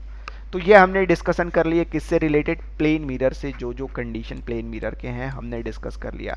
एक और इंपॉर्टेंट चीज पूछी जाती है आपसे, क्या कि अगर दो प्लेन मिरर को हम थीटा एंगल पे रखते हैं तो उस कंडीशन में नंबर ऑफ इमेजेस कितने फॉर्म होंगे। तो उसे कैलकुलेट करने का तरीका है, दो प्लेन मिरर अगर थीटा एंगल के बीच में रख दिया, मान लो दूर भी रख दिया भाई, एक यहाँ रख दिया और दूसरा मिरर यहाँ रख दिया, तो अपन एंगल कैसे बताएंगे इस कंडीशन में, अपन इसे सबस्टेंड करके यहाँ जो एंगल फॉर्म हो रहा होगा उसे हम थीटा कंसिडर करेंगे। आप इसे भी ध्यान में रखेंगे, ठीक है। दो प्लेन मिरर के बीच में अगर एंगल क्या है, थीटा है, अगर इसके बीच में हम सिमेट्रिकली किसी ऑब्जेक्ट को रखते हैं उस कंडीशन में क्या होगा, क्या होगा बेटा, नंबर ऑफ इमेजेस जो फॉर्म होंगे हमेशा क्या होंगे, ऑड होंगे। कितने होंगे, ऑड होंगे। तो हम कैसे कैलकुलेट करेंगे, हम एक दूसरी वैल्यू कैलकुलेट करते हैं, capital N. Capital N number of image नहीं है, नंबर ऑफ इमेज को हम एन से डिनोट कर देते हैं, ठीक है। ये हमेशा क्या आना चाहिए बेटा, ऑड आना चाहिए। क्लियर है? अगर हम ऑब्जेक्ट को कहां रखा, हमने सिमेट्रिकली रखा तो, ठीक है। तो एक वैल्यू अपन कैलकुलेट करते हैं एन, कैपिटल एन, जो कि होता है 360 अपॉन थीटा। ये अगर इवन आया, क्या आया बेटा, इवन आया, तो नंबर ऑफ इमेज जो होता है, नंबर ऑफ इमेज जो हो जाता है वो n माइनस 1 आ जाता है। अगर ये n ऑड आया तो नंबर ऑफ इमेज n के ही इक्वल हो जाता है। क्या आप सबको क्लियर है? क्लियर है बेटा? If 360 upon n is a integer then number of image will be n minus 1। अगर ये ऑड हो गया तो क्या हो जाएगा बेटा, अगर ये ऑड हो जाए तो क्या हो जाएगा, then in that condition number of images will be p। Number of images जितना n के इक्वल ही हो जाएगा। अगर मान लो कोई फ्रैक्शन आ रहा है डिवाइड करने पे, ऑड भी नहीं आया इवन भी नहीं आया, तो हम उसका क्या देखेंगे बेटा, नियरेस्ट देखेंगे, नियरेस्ट देखेंगे, नियरेस्ट इंटीजर देखेंगे। अगर नियरेस्ट इंटीजर इवन हुआ तो वापस से n माइनस 1 हो जाएगा, और नियरेस्ट इंटीजर अगर ऑड हुआ तो वही आंसर हो जाएगा, नंबर ऑफ इमेजेस। क्लियर है क्या आप सबको? हमने डिस्कस कर लिया था इमेज जो होता है लेटरली इन्वर्टेड होता है। एक और डिस्कशन करा था, लीनियर मैग्निफिकेशन इज यूनिटी। इसका मतलब हुआ कि जितना हाइट ऑब्जेक्ट का होगा प्लेन मिरर में, इमेज का भी हाइट उतना ही होगा। क्या आपको क्लियर है?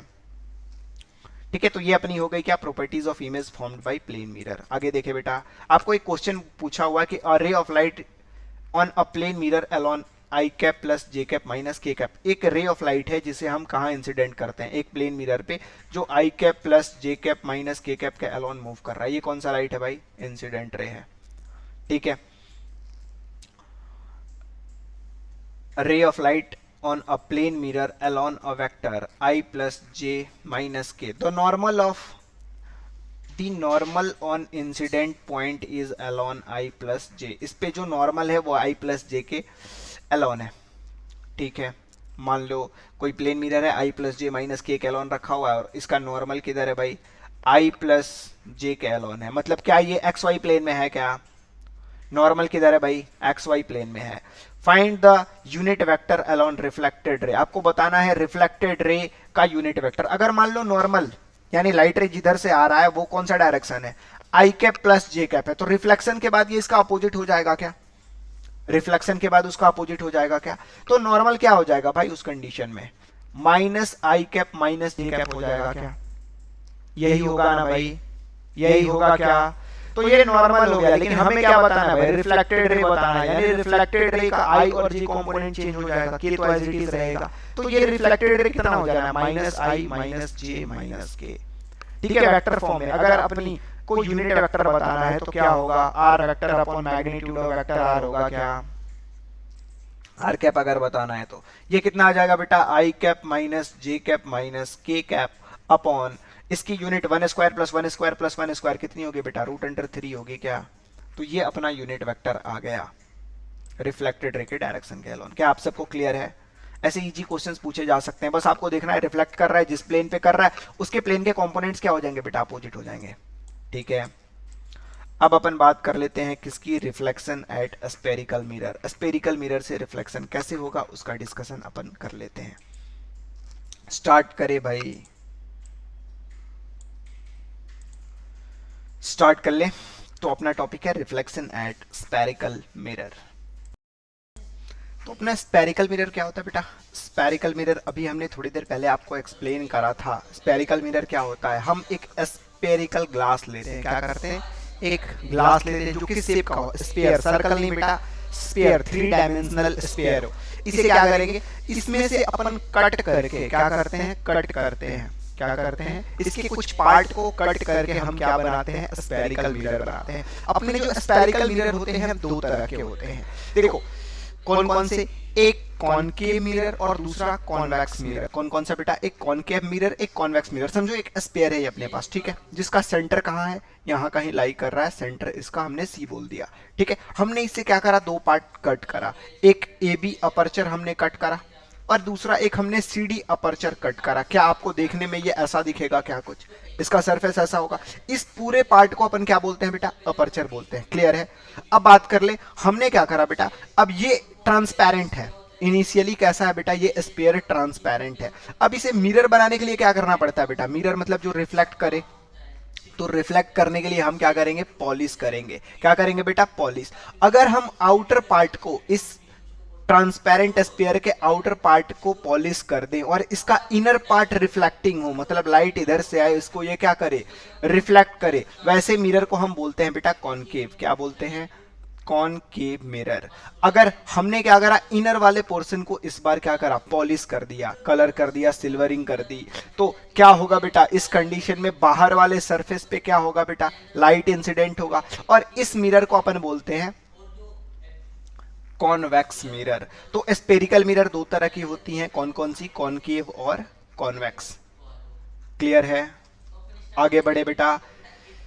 ठीक है, स्पेरिकल मिरर एक ऐसा रिफ्लेक्टिंग सरफेस होता है of which mirror is a part. ठीक है, a mirror which is a part of a sphere whose reflecting surface is a part of a sphere is known as spherical mirror। Clear है क्या?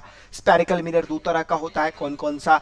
एक concave और दूसरा convex. यहां तक हमने देख लिया। अगर हमने बाहर वाले पोर्शन को पॉलिश कर दिया, आपको ये पहला वाला जो फिगर दिख रहा है इसे क्या बोलेंगे? कॉनकेव। दूसरा अगर हमने क्या करा? अंदर वाले पोर्शन को पॉलिश कर दिया, उसे हम क्या बोलेंगे बेटा? कॉन्वेक्स। अब देख लेते हैं characteristic of reflection by spherical reflecting surface. अब देखो इसके लिए हम कुछ कुछ टर्म्स डिफाइन करते हैं, पहले उसे अपन डिफाइन कर ले।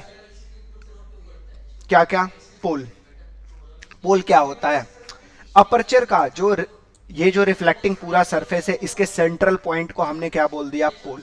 कॉनकेव के लिए भी, कॉन्वेक्स के लिए भी, ये दोनों का क्या हो गया बेटा? अपर्चर का सेंट्रल पार्ट क्या हो गया? पोल।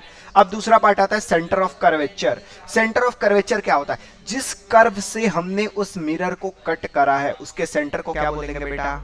सेंटर ऑफ कर्वेचर बोलेंगे। क्या? तो मुझे बताओ, जिस स्पेयर से हमने इसे कट करा था, उसका सेंटर कहीं यहां लाई करेगा क्या?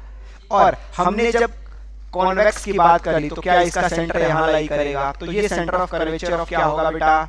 Centre of curvature of convex mirror होगा। क्या? और ये centre of curvature of concave mirror होगा। क्या? पोल हो गया बेटा, सेंटर ऑफ कर्वेचर हो गया। दूसरी बात कर ले रेडियस ऑफ कर्वेचर की, तो जो पोल और सेंटर ऑफ कर्वेचर के बीच का डिस्टेंस होता है उसे क्या बोलते हैं हम? उसे हम बोलते हैं रेडियस ऑफ कर्वेचर। पी और सी के बीच के डिस्टेंस को क्या बोलेंगे बेटा? आर बोलेंगे। क्या? ये होगा हमारा रेडियस ऑफ कर्वेचर दोनों कंडीशंस में।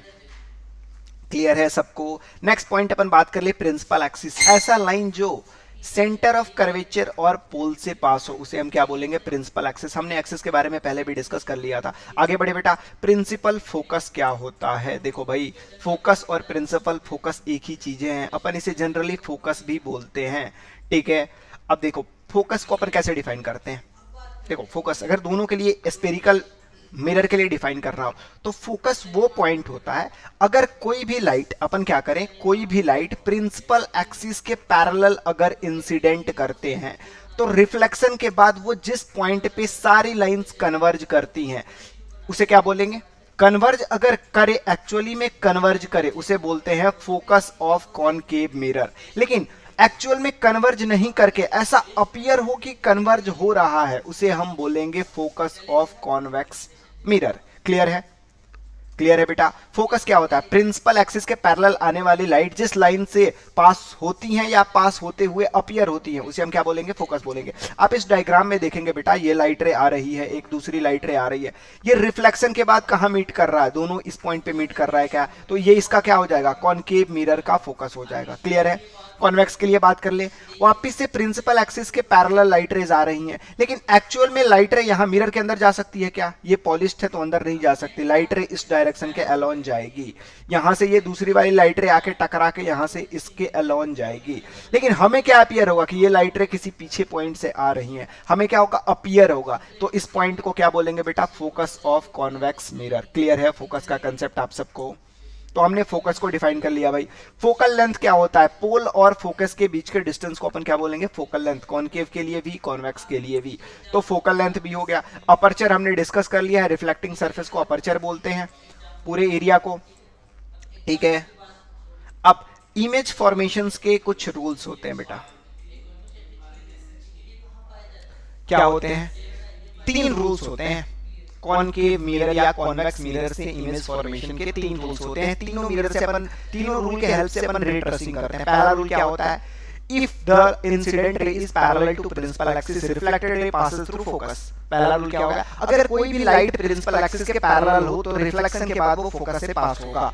कॉनकेव के लिए। कॉन्वेक्स के लिए क्या होगा भाई? कॉन्वेक्स के लिए ऐसा हमें अपीयर होगा कि ये कहां से पास हो रहा है। अगर ये प्रिंसिपल एक्सिस है, इसके पैरेलल हमने लाइट इंसिडेंट करा तो ये क्या ऐसा अपीयर होगा कि ये कहां से पास कर रहा है? फोकस से। लेकिन एक्चुअल में ये लाइट रे यहां आएगा और यहां से टकरा के चला जाएगा। क्लियर है? यही फोकस का डेफिनेशन भी था। तो रे ट्रेसिंग का पहला मेथड ये है। दूसरा तरीका ये है कि अगर कोई भी लाइट रे फोकस से आए तो वो प्रिंसिपल एक्सिस के पैरेलल हो जाएगा। क्या होगा? स्पेरिकल मिरर में अगर कोई भी लाइट रे अगर फोकस से पास हो रहा हो तो आफ्टर रिफ्लेक्शन प्रिंसिपल एक्सिस के पैरेलल हो जाएगा। आप यहां देख सकते हैं हमने क्या करा भाई? हमने करा ये कि ये कॉनकेव मिरर है, हमने क्या करा? एक लाइन को फोकस से पास करा दिया, इंसिडेंट लाइट को। अब ये टकराने के बाद क्या हो जाएगा बेटा? पैरेलल एक्सिस, प्रिंसिपल एक्सिस के पैरेलल हो जाना है। अगर मान लो ये कौन सा मिरर था भाई? कौन सा मिरर था? कॉनकेव था क्या? अगर कॉन्वेक्स ले ले तो क्या होगा?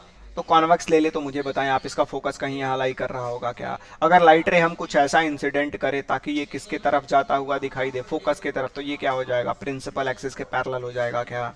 तो हमने 2 चीजें सीखी। कोई भी लाइट रे अगर प्रिंसिपल एक्सिस के पैरेलल आता है तो रिफ्लेक्शन के बाद कहां से पास करेगा बेटा? फोकस से पास करेगा। और दूसरी चीज हमने क्या देखी कि अगर वो फोकस से आ रहा होगा तो रिफ्लेक्शन के बाद कहां से पास करेगा, प्रिंसिपल एक्सिस के पैरेलल हो जाएगा। थर्ड रूल ये है, कोई भी लाइट रे अगर सेंटर ऑफ कर्वेचर से पास हो रहा हो तो वो क्या हो जाएगा, रिटर्न आ जाएगा। अगर मान लो हमने क्या करा भाई, ये अपना सेंटर ऑफ कर्वेचर है, ठीक है, ये अपना अपर्चर है, कोई भी लाइट रे अगर सेंटर ऑफ कर्वेचर से हम पास कराएं तो इसका इसी पाथ को वो रिट्रेस कर लेगा रिफ्लेक्शन के बाद। ये भी अगर इस पाथ पे जा रहा है तो यहां से रिटर्न आ जाएगा। ये क्या है बेटा, सेंटर ऑफ कर्वेचर है। अगर मान लो प्रिंसिपल एक्सिस के अलोन भी हमने लाइट डाल दिया तो ये भी क्या करेगा, उसी पाथ को रिट्रेस कर लेगा। क्या आप सबको क्लियर है? अब एक रिलेशन होता है बेटा फोकल लेंथ और रेडियस ऑफ कर्वेचर के बीच। जो फोकल लेंथ होता है वो रेडियस ऑफ कर्वेचर का आधा होता है, इसे आप याद रखेंगे। Focal length F equals to R upon 2 होता है, ठीक है। अपन यहां से ये भी लिख सकते हैं कि आर इक्वल्स टू 2f होता है। क्लियर है क्या?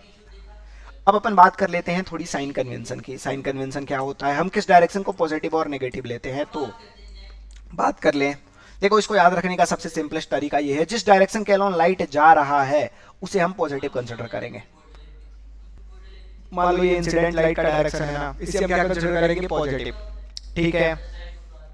अपन इसे 4 कोऑर्डिनेट सिस्टम में डिवाइड कर देते हैं जनरली, ठीक है। हमने कार्टेशियन कोऑर्डिनेट बना दिया भाई, ये अपना कौन सा एक्सिस है, वाई एक्सिस है क्या, ये अपना कौन सा एक्सिस है, एक्स एक्सिस है क्या, ठीक है, ये ओरिजिन है। तो जिस डायरेक्शन में लाइट जा रहा है वो कौन सा डायरेक्शन होगा, पॉजिटिव। मतलब अगर हम इस डायरेक्शन को देखें तो ये क्या होना है बेटा, पॉजिटिव होना है क्या। और जिस डायरेक्शन इंसिडेंट लाइट के जो अपोजिट वाला डायरेक्शन है उसे हम क्या लेंगे बेटा, नेगेटिव लेंगे। क्लियर है? जो प्रिंसिपल एक्सिस के ऊपर होगा उसे हम क्या लेंगे बेटा, पॉजिटिव लेंगे। जो प्रिंसिपल एक्सिस के नीचे होगा उसे हम क्या लेंगे बेटा, नेगेटिव लेंगे। तो और सारी चीजों का मेजरमेंट, सबसे इंपॉर्टेंट चीज कहां से की जाती है, पोल से, ठीक है। पोल को हम ओरिजिन कंसिडर कर लिया। पोल की अगर कोई पीछे है और इंसिडेंट लाइट जिधर जा रहा है वो पॉजिटिव है तो अपोजिट डायरेक्शन क्या होगा, नेगेटिव होगा। तो पोल के पीछे वाले ऑब्जेक्ट नेगेटिव हो जाएगी और पोल के आगे वाली चीजें पॉजिटिव हो जाएंगी। ये अपना प्रिंसिपल एक्सिस की ऊपर वाली चीजें पॉजिटिव होंगी और प्रिंसिपल एक्सिस के नेगेटिव वाली नीचे वाली चीजें क्या होंगी बेटा, नेगेटिव होंगी, ठीक है। अपन इमेज के बारे में डिस्कस कर चुके थे, इरेक्ट इमेज, इन्वर्टेड इमेज, याद है। अगर ये मान लो आपका क्या है, ये अगर कंसिडर करें ऑब्जेक्ट है, अगर इसका आपको सिर यहां दिख रहा है, ये इसका सिर भी, दोनों का क्या दिख रहा है, ये समझो इमेज है, ये ऑब्जेक्ट है, दोनों का सिर अगर ऊपर है तो इसे अपन क्या बोलेंगे बेटा, इसे हम क्या बोलेंगे, इसे हम बोलेंगे क्या, कैसा इमेज बोलेंगे, इरेक्ट इमेज बोलेंगे क्या। अगर मान लो ये ऐसा हो जाता तो इसे अपन क्या बोलते हैं, इन्वर्टेड इमेज। इसका सिर नीचे चला गया ना तो इसे क्या बोलेंगे, इन्वर्टेड इमेज। तो इन्वर्टेड इमेज के लिए नेगेटिव हो जाएगा क्या, और अगर इरेक्ट इमेज हो तो उसके लिए पॉजिटिव होगा क्या। क्लियर है? तो क्या देखा हमने भाई, साइन कन्वेंशन करने के लिए हमने क्या करा, हमने ये करा, पोल को ओरिजिन कंसिडर कर लिया। सारे मेजरमेंट कहां से लेने हैं, पोल से लेने हैं, ठीक है। The direction of incident ray is considered positive, x axis. जिस डायरेक्शन में लाइट जा रहा है उसे हमने पॉजिटिव कंसिडर करा। वर्टिकली अप इज पॉजिटिव, ऊपर वाले वाई प्रिंसिपल एक्सिस के ऊपर वाला पॉजिटिव, ठीक है। अब रेडियस ऑफ कर्वेचर की बात कर लें, पॉजिटिव होगा या नेगेटिव होगा, मुझे बताओ। इस तरफ से अगर मान लो लाइट आ रही है तो रेडियस ऑफ कर्वेचर, ये कॉनकेव मिरर है अगर, तो क्या ये इसके पीछे लाई कर रहा है, पोल से पीछे लाई कर रहा है, तो कॉनकेव मिरर का रेडियस ऑफ कर्वेचर क्या हो जाना है भाई, पॉजिटिव या नेगेटिव। कॉनकेव मिरर का रेडियस ऑफ कर्वेचर क्या होगा, नेगेटिव होगा ना। ये क्या हो जाएगा, नेगेटिव होगा क्या। अब मुझे बताएं, अगर हम कॉन्वेक्स मिरर कंसिडर करते हैं, लाइट इधर से आ रही है भाई, तो ये अपना पोल है, पोल के रेडियस ऑफ कर्वेचर इधर आगे लाई कर रहा है क्या, इंसिडेंट रे जिस डायरेक्शन में जा रहा है उसी डायरेक्शन में लाई कर रहा है क्या। तो कॉन्वेक्स मिरर का रेडियस ऑफ कर्वेचर क्या होगा बेटा, पॉजिटिव। और कॉनकेव मिरर का रेडियस ऑफ कर्वेचर क्या होना है, नेगेटिव होगा क्या। क्लियर है? रेडियस ऑफ कर्वेचर जो होगा वही फोकल लेंथ भी होगा। अगर फोकल लेंथ की बात करें तो कॉनकेव मिरर का फोकल लेंथ क्या होना है, नेगेटिव होना है। और कॉन्वेक्स मिरर का फोकल लेंथ क्या होना है भाई, पॉजिटिव होना है, क्योंकि पोल से आगे लाई कर रहा है, जिस डायरेक्शन में इंसिडेंट रे है उसी में लाई कर रहा है। अब अपन एक चीज और डिफाइन करते हैं, मैग्निफिकेशन। मैग्निफिकेशन, मैग्निफिकेशन क्या होता है भाई साहब, मैग्निफिकेशन होता है, मैग्निफिकेशन एक कंपैरिजन है बेटा। वो बताता है कि जो इमेज फॉर्म हुआ उसकी हाइट ऑब्जेक्ट के हाइट के कंपैरिजन में कितनी गुनी है। क्लियर है क्या? तो मैग्निफिकेशन क्या है भाई, ratio of height of object, image to height of object is known as magnification. Clear है क्या? मैग्निफिकेशन क्या होता है, ये दो तरह से होता है बेटा, मैग्निफिकेशन भी दो तरह का होता है, एक लीनियर मैग्निफिकेशन, एक लेटरल मैग्निफिकेशन। अगर मान लो वाइड ऐसे रखा हुआ है ऑब्जेक्ट, तो ये बताएगा कि लेटरली इसका साइज में क्या चेंज आया। जनरली ये हमें इमेज और ऑब्जेक्ट के साइज का रेशियो बताता है। क्लियर है क्या? ठीक है। हाइट अपन ब्रेथ भी लिख सकते हैं। अगर मान लो ये हमारा क्या था, ऑब्जेक्ट था, इसका इमेज ऐसे फॉर्म हुआ है, इसका ब्रेथ अगर b1 है, इसका ब्रेथ क्या है, b2 है, या फिर इसका ब्रेथ ऑफ इमेज bi है और ब्रेथ ऑफ ऑब्जेक्ट bo है और ब्रेथ ऑफ इमेज bi है। तो लेटरल मैग्निफिकेशन क्या हो जाएगा बेटा, breadth of image divided by breadth of object अपन लिख सकते हैं ना, बिल्कुल लिख सकते हैं। क्लियर है?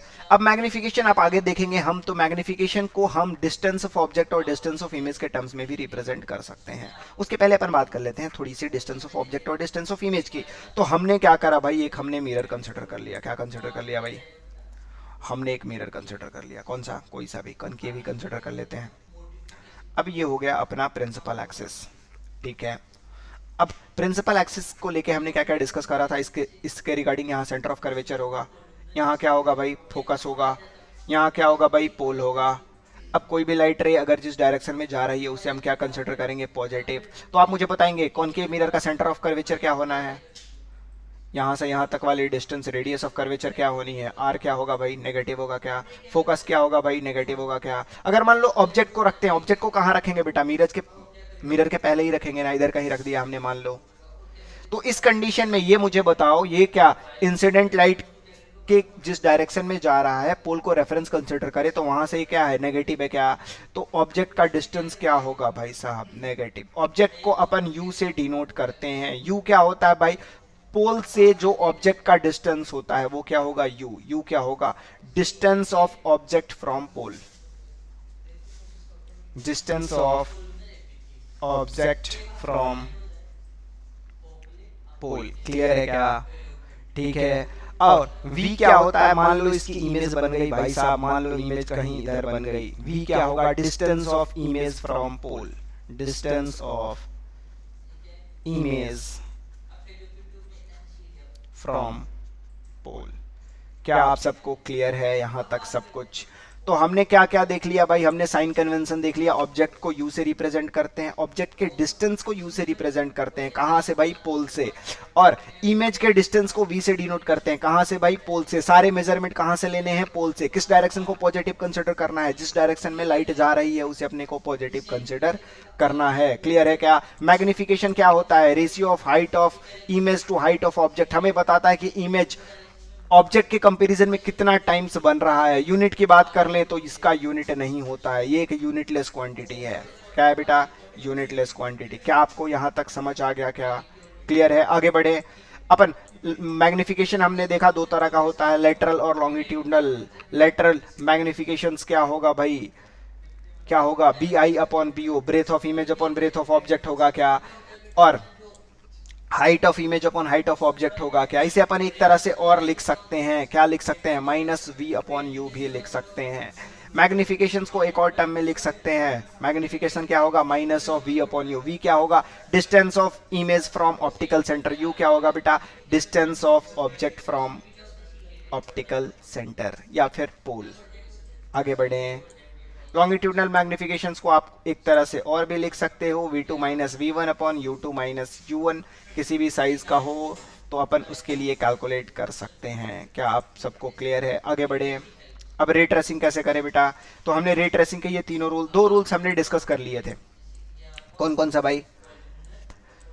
पहला था कि अगर प्रिंसिपल एक्सिस के पैरेलल आए तो फोकस से पास होगा, फोकस से जाए तो प्रिंसिपल एक्सिस के पैरेलल होगा, अगर सेंटर ऑफ कर्वेचर से पास हो तो वहीं से क्या हो जाएगा, रिफ्लेक्ट हो जाएगा। थर्ड एक और हमने डिस्कस करना छोड़ दिया था, क्या बेटा, वो क्या है कि अगर हम लाइट को आई एंगल से, प्रिंसिपल एक्सिस से आई एंगल पे इंसिडेंट करते हैं तो ये आई एंगल प्रिंसिपल एक्सिस से फॉर्म करके क्या होगा, चला जाएगा, क्योंकि लॉ ऑफ रिफ्लेक्शन सभी सरफेसेस के लिए वैलिड है, तो अपन ऐसी भी रे ट्रेसिंग कर सकते हैं। क्लियर है सबको? आगे बढ़े बेटा। आगे अपन बात कर लेते हैं रियल और वर्चुअल स्पेस का। ठीक है, वर्चुअल स्पेस कौन सा होगा, जिधर लाइट नहीं जा रहा है उसे क्या बोलेंगे बेटा, वर्चुअल स्पेस, और जहां लाइट, एक्चुअल लाइट प्रेजेंट है उसे क्या बोलेंगे, रियल स्पेस। क्लियर है रियल और वर्चुअल स्पेस का कंसेप्ट? ठीक है। Aside where the reflected ray exist, जहां पे रिफ्लेक्टेड रे एग्जिस्ट करता है, एक्चुअल में एग्जिस्ट करता है, उसे क्या बोलेंगे? Reflected ray. लेकिन अदर साइड ऑफ जहां रिफ्लेक्टेड रे एग्जिस्ट नहीं करता, ऐसा समझो जहां रियल में लाइट एग्जिस्ट करता ही नहीं है, रे ऑफ लाइट एग्जिस्ट नहीं करता, उसे क्या बोलते हैं? Virtual space. क्लियर है? अब हमने बात करी थी कि ऑब्जेक्ट को अपन एक तरह से और डिफाइन करेंगे। कैसे करेंगे भाई? देखो, object is decided by incident ray only. The point object from mirror is that point. ठीक है, जहां से इमेज निकल रही होती है उसे इंसिडेंट लाइट, जहां से जा रही होती है, इंसिडेंट लाइट जहां पे डाइवर्ज कर रही होती है, उसे क्या बोलेंगे भाई? ये डाइवर्जिंग पॉइंट है क्या? यहां से इंसिडेंट लाइट निकल रहा है, इसे क्या बोलेंगे? Real object. क्लियर है? अगर क्या हो बेटा, इंसिडेंट लाइट जहां पे कन्वर्ज कर रही हो उसे क्या बोलेंगे? Virtual object. हमने इसकी डिस्कशन ऑलरेडी कर रखी है ऊपर में। ठीक है, इमेज क्या होता है? अगर एक्चुअल रिफ्लेक्टेड रे से जो फॉर्म्ड होता है उसे क्या बोलते हैं? Real image.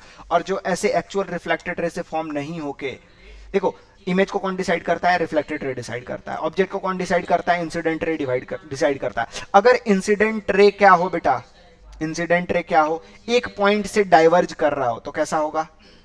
ऑब्जेक्ट कैसा होगा? रियल होगा। और कन्वर्ज कर रहा हो तो कैसा होगा? अगर इंसिडेंट रे किसी पॉइंट पे कन्वर्ज करता हुआ अपीयर हो रहा हो तो कैसा होगा? वर्चुअल होगा। सिमिलरली रिफ्लेक्टेड रे एक्चुअल में इंटरसेक्ट कर रहा हो तो क्या होगा? रियल इमेज होगा। अगर रिफ्लेक्टेड रे कन्वर्ज होता हुआ अपीयर हो रहा होगा तो कैसा इमेज होगा? वर्चुअल इमेज होगा। क्लियर है? आगे बढ़े बेटा। कार्टेशियन कोऑर्डिनेट हमने डिस्कस कर ली थी, सारे डिस्टेंस को पोल से मेजर करते हैं। ठीक है, इंसिडेंट रे के डायरेक्शन को पॉजिटिव कंसिडर करते हैं, इसके अपोजिट वाले डायरेक्शन को नेगेटिव कंसिडर करते हैं। प्रिंसिपल एक्सिस के ऊपर को पॉजिटिव, प्रिंसिपल एक्सिस के नीचे को negative. Angle measured from the normal, angle का मेजरमेंट हमेशा नॉर्मल से होता है, ये चीजें आप याद रखेंगे। एंगल का मेजरमेंट कहां से होगा? नॉर्मल से होगा। ठीक है, और किस डायरेक्शन में होगा? एंटी क्लॉकवाइज डायरेक्शन को पॉजिटिव कंसिडर करते हैं। एंटी क्लॉकवाइज डायरेक्शन मतलब घड़ी के डायरेक्शन के अपोजिट वाले डायरेक्शन को क्या कंसिडर करेंगे? पॉजिटिव। और क्लॉकवाइज डायरेक्शन को क्या कंसिडर करेंगे बेटा? नेगेटिव। याद रखेंगे ये। अब आ जाते हैं अपन मिरर फार्मूला पे। मिरर फार्मूला से क्या बता सकते हैं भाई? मिरर फार्मूला का डेरिवेशन आपके सामने ये रहा, आपके स्क्रीन के सामने। हमने क्या लिया भाई? ये कॉनकेव मिरर लिया। हमने क्या करा भाई? अल्फा एंगल से हमने यहाँ पे एंगल को इंसिडेंट कर दिया। ये टकराने के बाद कहाँ से पास करा? मान लो इस पॉइंट से पास करा। ये इसका क्या है भाई? सेंटर ऑफ कर्वेचर है। ठीक है क्या? ठीक है, इस एंगल को हमने क्या कंसिडर कर लिया? बीटा कंसिडर कर लिया। हमने एक लाइन ऑर्डर करा जिसे सेंटर ऑफ कर्वेचर से ज्वाइन कर दिया और हमने इसे बी बोल दिया भाई। अब मुझे बताओ, लॉ ऑफ रिफ्लेक्शन में एंगल ओबीसी और एंगल पीबीसी इक्वल होगा या नहीं होगा? Angle of incidence angle of reflection के इक्वल होता है क्या? ये मान लो अपना इंसिडेंट रे है और ये टकरा के यहाँ से पास हो रहा है, तो ये एंगल और ये एंगल दोनों इक्वल होगा क्या? लॉ ऑफ रिफ्लेक्शन से। तो इसे हमने थीटा कंसीडर कर लिया। ठीक है, सम ऑफ, अगर हम अल्फा प्लस थीटा की बात करें तो ये बीटा के इक्वल हो जाएगा क्या? क्योंकि sum of alternate to opposite angle exterior angle के इक्वल होता है, ट्रायंगल में पढ़ा था आपने। सिमिलरली बीटा प्लस थीटा को गामा हम कंसिडर कर सकते हैं क्या? सिमिलरली बीटा प्लस थीटा अगर इस ट्रायंगल में देखें तो बीटा और थीटा गामा के इक्वल हो जाएगा क्या? लिख सकते हैं बेटा। अगर दोनों को इक्वेट कर दें तो अल्फा प्लस गामा 2 बीटा के इक्वल हो जाना है क्या? बिल्कुल हो जाएगा सर। अब देखो, अगर अपर्चर स्मॉल हुआ, अल्फा बीटा और गामा तीनों क्या होगा? जीरो को अगर टेंड कर रहा हो तो अपन इसे टेन थीटा लिख सकते हैं क्या? स्मॉल एंगल के लिए क्या बेटा? स्मॉल एंगल के लिए टेन थीटा किसके इक्वल होता है? ऑलमोस्ट थीटा के इक्वल होता है क्या? आगे बढ़े बेटा। तो हमने क्या लिख दिया? Ten alpha plus ten beta equal to ten alpha plus ten gamma equal to 2 times ten beta. हमने इस इक्वेशन में क्या लिखा था? Alpha plus gamma equal to 2 beta, ये लिखा था। हमने कौन सी प्रॉपर्टी यूज करी थी? देखो भाई, अगर मान लो कोई ट्रायंगल है तो इसके दोनों ये वाले एंगल का सम इस थर्ड एक्सटीरियर एंगल के इक्वल होता है। ये आपको पता है थ्योरम। अगर मान लो ये x है, ये y है, ये z है, तो z किसके इक्वल होगा बेटा? x प्लस वाई के इक्वल होगा। ठीक है, हमने इसका यूज करा। दो ट्रायंगल आपको फॉर्म हो रहे हैं, OEC और CE। यहां हमने इसको क्या बोला? P डैश, मान लो इसने नाम दे रखा है, पोल का नाम P डैश रखा है इस पॉइंट का। ठीक है, तो ये दोनों एंगल OE और C और CE और P डैश दोनों इक्वल होगा, क्योंकि angle of incidence angle of reflection के इक्वल होता है। हमने इसे इक्वेट करा।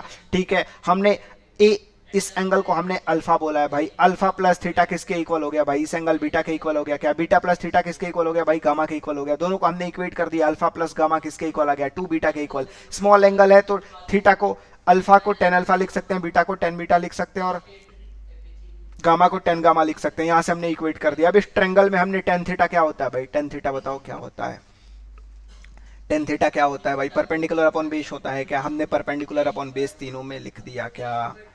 अगर वैल्यू देखे तो अगर ये वाली जो डिस्टेंस है ये क्या है भाई, ऑब्जेक्ट की डिस्टेंस यही u है क्या, ये इमेज की डिस्टेंस यही v है क्या, और ऊपर वाले टर्म्स सबके लिए सेम होंगे क्या, तो ऊपर वाले टर्म्स क्या हो जाने हैं भाई साहब, कैंसिल हो जाने हैं क्या।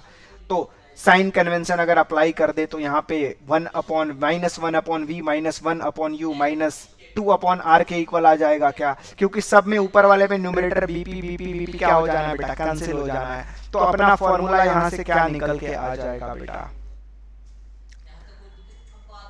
यहाँ से अपना फॉर्मूला क्या निकल के आया, minus one upon U minus one upon U minus one upon V equals to minus one upon sorry 2 upon R, क्योंकि यहाँ 2 बीटा था ना। क्लियर है क्या, माइनस को मान लेके कैंसिल आउट कर दे बेटा, तो ये क्या हो जाना है 1 upon V plus 1 upon U equals to 2 upon R. हमें पता है आर किसके इक्वल होता है बेटा, 2f के इक्वल होता है, अभी हमने डिस्कस करा था। तो 1 upon V plus 1 upon U किसके इक्वल हो जाएगा बेटा, 1 अपॉन एफ के इक्वल हो जाएगा। इसे हम क्या बोलते हैं, इसे हम बोलते हैं मिरर फॉर्मूला। क्या आप सबको क्लियर है, समझ में आ गया जो भी आपके सामने है, अपन ने कैसे डेराइव करा मिरर फॉर्मूला का, क्लियर है। सिमिलरली आप कॉन्वेक्स मिरर के लिए भी कर सकते हैं, ठीक है, कर सकते हैं क्या। तो सिमिलरली अपन ट्रायंगल फॉर्म करके कर लेंगे। आपके सामने एक क्वेश्चन गिवन है भाई, क्वेश्चन क्या है, an object is a place 21 centimetre, किसकी वैल्यू दे दी भाई आपको, u की वैल्यू दे दी क्या 21 सेंटीमीटर दे दिया। Concave mirror of radius of curvature r की वैल्यू कितनी दे दी भाई 10 सेंटीमीटर दे दी। तो f कितना हो जाएगा बेटा 5 हो जाएगा क्या। A glass slab of thickness 3 centimetre, हमने एक ग्लास स्लैब को इंट्रोड्यूस कर दिया इसके बीच में, ठीक है, जिसका थिकनेस कितना है 3 सेंटीमीटर थिकनेस है और रिफ्रैक्टिव इंडेक्स कितना है 1.5 है, ठीक है। आप एक चीज याद रखेंगे बेटा, क्या याद रखेंगे, अगर हम थिकनेस को इंट्रोड्यूस, आप याद करें एक ऑप्टिकल पाथ होता है, एक ऑप्टिकल पाथ एक ज्योमेट्रिकल पाथ होता है। अगर कोई लाइट किसी दूसरे मीडियम से ट्रेवल करता है उस कंडीशन में उसका जो ऑप्टिकल पाथ होगा वो चेंज हो जाएगा, और किसके इक्वल होता है भाई साहब, जो actual path minus T into 1 minus 1 upon mu होता है। इस फॉर्मूला को याद रखेंगे। इसमें क्या चेंज हो जाएगा, इमेज का डिस्टेंस, एक्चुअल डिस्टेंस और अपेरेंट डिस्टेंस चेंज हो जाएगा, और उसे कैलकुलेट करने का ये फॉर्मूला हमारा होगा। इससे अपन क्या कैलकुलेट कर लेंगे भाई, क्या कैलकुलेट कर लेंगे, x क्या है, x है एक्चुअल डिस्टेंस, एक्चुअल डिस्टेंस, और u क्या है भाई अपेरेंट डिस्टेंस। हमने क्या करा, एक मिरर थी, इसके ऊपर हमने, इसके पहले हमने एक ग्लास स्लैब इंट्रोड्यूस कर दिया, यहाँ पे ऑब्जेक्ट है, ठीक है, 21 सेंटीमीटर पे, इसके रिफ्रैक्टिव इंडेक्स गिवन है। तो एक्चुअल में क्या होगा, लाइट इसमें थोड़ा सा एक्चुअल डिस्टेंस से कम डिस्टेंस ट्रेवल करेगा, थोड़ा जल्दी पास हो जाएगा, ठीक है। तो इस दूसरे वाले मिरर को क्या ऐसा अपीयर होगा, ऐसा कुछ अपीयर होगा, ठीक है। तो अपन क्या करेंगे ऐसे कंडीशन में, आप मुझे बताएं क्या करेंगे। हम u के वैल्यू को u कंसिडर नहीं करके क्या कंसिडर करेंगे, अपेरेंट वाला वैल्यू कंसिडर करेंगे, और अपेरेंट वाली वैल्यू कैसे कैलकुलेट करेंगे, x minus T into 1 minus 1 upon mu से कैलकुलेट करेंगे। हमने यहाँ से कैलकुलेट कर लिया भाई, कैलकुलेट करा कितना है 20 सेंटीमीटर। अब हम क्या करेंगे, ये फॉर्मूला को अप्लाई कर देंगे कॉनकेव के लिए, अप्लाई कर सकते हैं। तो हमने क्या करा, अप्लाई कर दिया, हमारा आंसर आ जाएगा, आ जाएगा क्या बेटा, आ जाएगा ना। आगे बढ़ लें, हमने मिरर फार्मूला देख लिया, मिरर फार्मूला से क्वेश्चन भी कर लिया। अब आगे बढ़े, अब हम देखते हैं अगला अपना topic, refraction at plane surface. देखो हम डिस्कशन हमने किसकी करी, प्लेन सरफेस की डिस्कशन कर ली। अब थोड़ी सी डिस्कशन कर लेते हैं इमेज फॉर्मेशंस की, जो हमने नहीं करी है। क्या हम देख रहे हैं कॉनकेव मिरर से इमेज फॉर्मेशंस, अलग अलग लोकेशंस पे अगर हम इमेज रखें, रे ट्रेसिंग करके आप बना सकते हैं क्या। एनसीईआरटी में आप देखेंगे आपको एक डायग्राम मतलब बना होगा, एक चार्ट जिसमें दिखाया होगा, अगर लाइट को हम क्या करते हैं भाई, इंसिडेंट करते हैं, किसके ऊपर इंसिडेंट करते हैं, लाइट को अगर हम मिरर के ऊपर इंसिडेंट करते हैं और ऑब्जेक्ट की पोजीशंस अलग अलग रखते हैं, उस कंडीशन में क्या होगा देखेंगे। अगर हम लाइट को हमने इन्फिनिटी से इंसिडेंट करा, कहाँ से इंसिडेंट करा भाई, इन्फिनिटी से इंसिडेंट करा, तो सारे लाइट पैरेलल होंगी क्या प्रिंसिपल एक्सिस के, कहाँ से पास होंगी, फोकस से पास होंगी क्या, सारे लाइट टकराने के बाद कहाँ से पास होगी, फोकस से पास होगी। किसकी बात कर रहे हैं हम, कॉनकेव मिरर की, कॉनकेव मिरर की बात कर रहे हैं हम। अगर ऑब्जेक्ट कहाँ है बेटा, ऑब्जेक्ट इन्फिनिटी पे है, ऑब्जेक्ट कहाँ है, इन्फिनिटी पे, तो इमेज कहाँ बनेगा बेटा, सारे लाइट, इमेज का फॉर्मेशन कब होता है, जब रिफ्लेक्टेड रे कन्वर्ज करती हैं, तो कहाँ कन्वर्ज कर रही हैं, फोकस पे कन्वर्ज कर रही हैं। तो अगर ऑब्जेक्ट इन्फिनिटी पे है तो इमेज कहाँ बनेगा भाई, फोकस पे बनेगा। क्या आप सबको क्लियर है। दूसरा डिस्कशन कर लें क्या भाई, अब हमने क्या करा, थोड़ा नजदीक ला दिया, किसके नजदीक ला दिया, हमने फोकस के बियॉन्ड ला दिया भाई। यहां पे हमने किसको ला के रख दिया, इस बार हमने ये करा, हमने इमेज को यहां ला के रख दिया, सी के पहले ला के रख दिया भाई। अब इमेज कहां बनेगा, देखो आप देखेंगे थोड़ा, इसे आप रिलेट कर पाएंगे, ठीक है। ये इसका पोल है, ये इसका फोकस है, ठीक है। लाइट रे यहां से गई भाई, ये टकरा के कहां से पास होगी, यहां से फोकस से पास होगी क्या, पहला लॉ यही था इमेज रिट्रेसिंग का। दूसरा, अगर मान लो फोकस से पास हो रही है तो क्या होगा बेटा, क्या ये पैरेलल टू प्रिंसिपल एक्सिस हो जाएगा। ये दोनों लाइट रिफ्लेक्ट होने के बाद कहां टकरा रही हैं, यहां इंटरसेप्ट कर रही हैं क्या, तो इमेज यहां पे फॉर्म होगा क्या।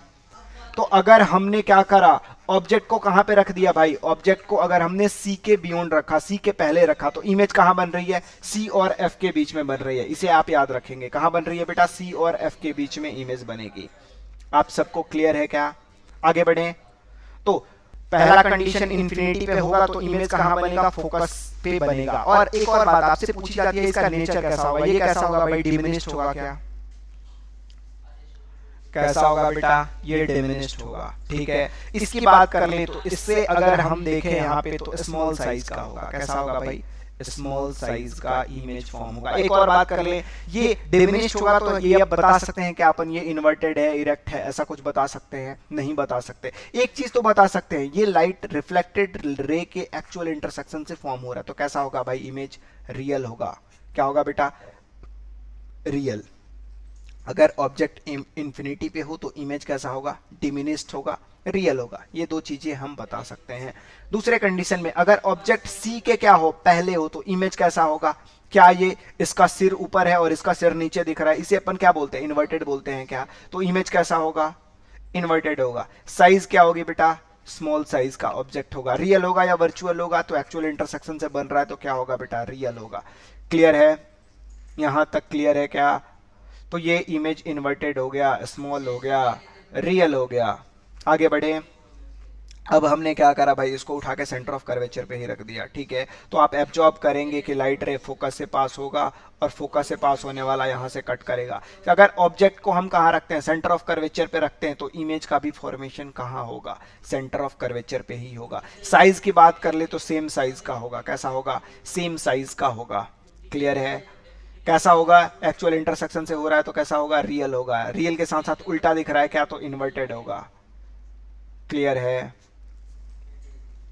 क्लियर है बेटा, आगे बढ़े हैं, ठीक है। ऐसे ही आपको 6 कंडीशंस बताई गई होंगी, जिसमें से सबसे लास्ट कंडीशन सबसे इंपॉर्टेंट है। कॉनकेव मिरर में अगर ऑब्जेक्ट को हम फोकस पे रख दे तो इमेज का फॉर्मेशन होगा ही नहीं।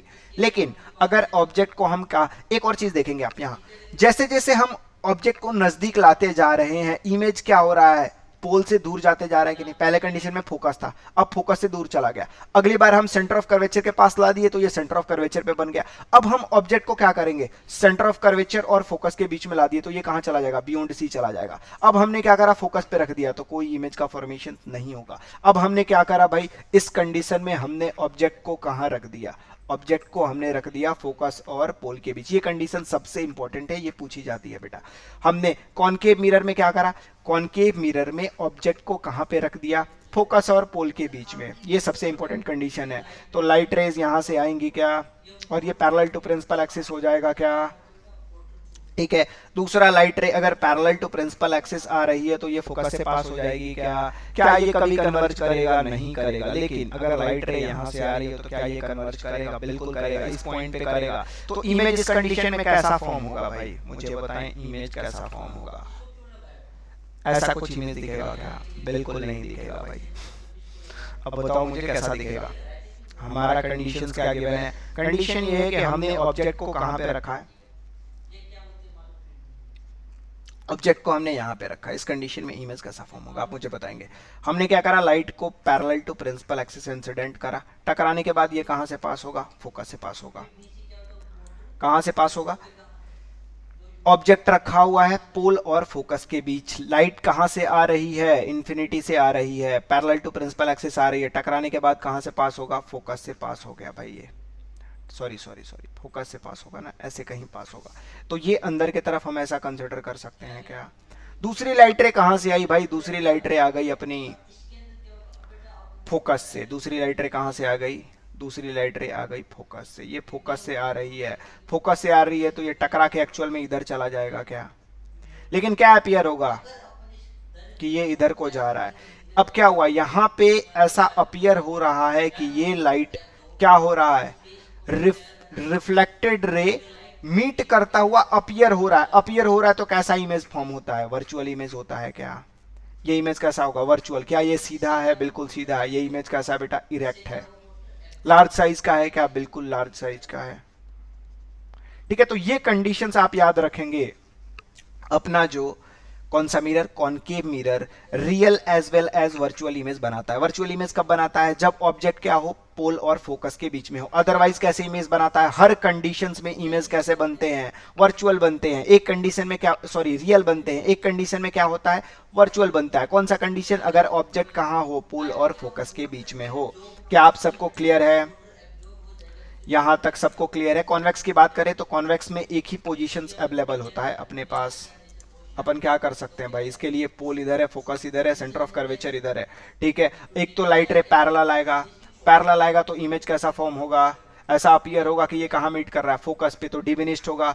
ये मिरर के अंदर लाइट जा सकती है क्या, नहीं जा सकती, तो अपीयर हो रहा है तो कैसा इमेज होगा, वर्चुअल होगा। क्या इमेज कैसा हो गया भाई, वर्चुअल हो गया। हमने थोड़ी सी ऑब्जेक्ट को नजदीक ला दिया भाई, नजदीक ला दिया तो वापिस से क्या हो जाएगा, ये ऐसा जाएगा क्या, क्या ये लाइट रे फोकस की तरफ जाएगा। दूसरा, अगर हम ऐसा कंसिडर करें, मान लो ये अंदर की तरफ जा रहा है, तो क्या ये रिफ्लेक्ट होकर वापस आ रहा होगा। क्या ये लाइट रे इधर कहीं टकरा के कट कर रही होंगे, क्या ये इमेज ऐसा फॉर्म होगा। तो बस अपने पास कौन सा मिरर, कॉन्वेक्स मिरर में दो ही कंडीशन है, अगर ऑब्जेक्ट कहां हो, इन्फिनिटी पे, दूसरा ऑब्जेक्ट कहां हो, मिरर के पीछे हो जस्ट। ठीक है, इस कंडीशन में इमेज कहां पे फॉर्म होगा, कैसा होगा, वर्चुअल होगा, स्मॉल साइज होगा, डिमिनिश्ड भी बोल सकते हैं। इस कंडीशन में अगर हमने मिरर के पहले इमेज लाके रख दी, ऑब्जेक्ट को लाके रख दिया, तो इमेज कैसा फॉर्म हो रहा है मुझे बताएं, वर्चुअल हो रहा है क्या, बिल्कुल हो रहा है भाई, वर्चुअल हो रहा है। दूसरा कैसा हो रहा है, साइज क्या है, लार्ज साइज का बन रहा है क्या, हाँ बिल्कुल लार्ज साइज का बन रहा है सर। दूसरा, अगर अपन बात कर लें किसकी, इसकी ओरिएंटेशन की बात कर लें, क्या इरेक्टेड है या इन्वर्ट है, तो आप देख रहे हैं इसका मुंडी नीचे हो गया, तो कैसा होगा बेटा, इन्वर्ट होगा। ठीक है, तो ये कंडीशंस हो गई किसकी भाई, कॉन्वेक्स मिरर की। ऊपर हमने 6 कंडीशन डिस्कस कर ली किसकी, कॉनकेव मिरर की। क्लियर है। आप एक चीज याद रखेंगे, जैसे जैसे ऑब्जेक्ट को हम मिरर के नजदीक लाते जाएंगे, इमेज दूर तक चला जाएगा, और दूर जाने के साथ साथ उसका साइज भी बढ़ता रहेगा। क्या क्लियर है। तो अपना क्या होता है बेटा, यहां पे अपना कंप्लीट हो जाता है क्या, रिफ्लेक्शन ऑफ लाइट का पूरा कंसेप्ट। इसमें सबसे इंपॉर्टेंट क्या है, आपको मिरर फॉर्मूला याद होना चाहिए, मिरर फॉर्मूला से रिलेटेड क्वेश्चन। और एक ये इंपॉर्टेंट क्वेश्चन है, अगर हम डाइलेक्ट्रिक या फिर किसी स्लैब को बीच में इंसर्ट कर दें तो क्या होगा, ऑप्टिकल पाथ चेंज हो जाएगा, और उसका फॉर्मूला आपको याद होना चाहिए। क्या आपको क्लियर है यहां तक। तो अपना reflection through concave mirror, plane mirror और कॉन्वेक्स मिरर यहां क्या हो जाता है बेटा, खत्म।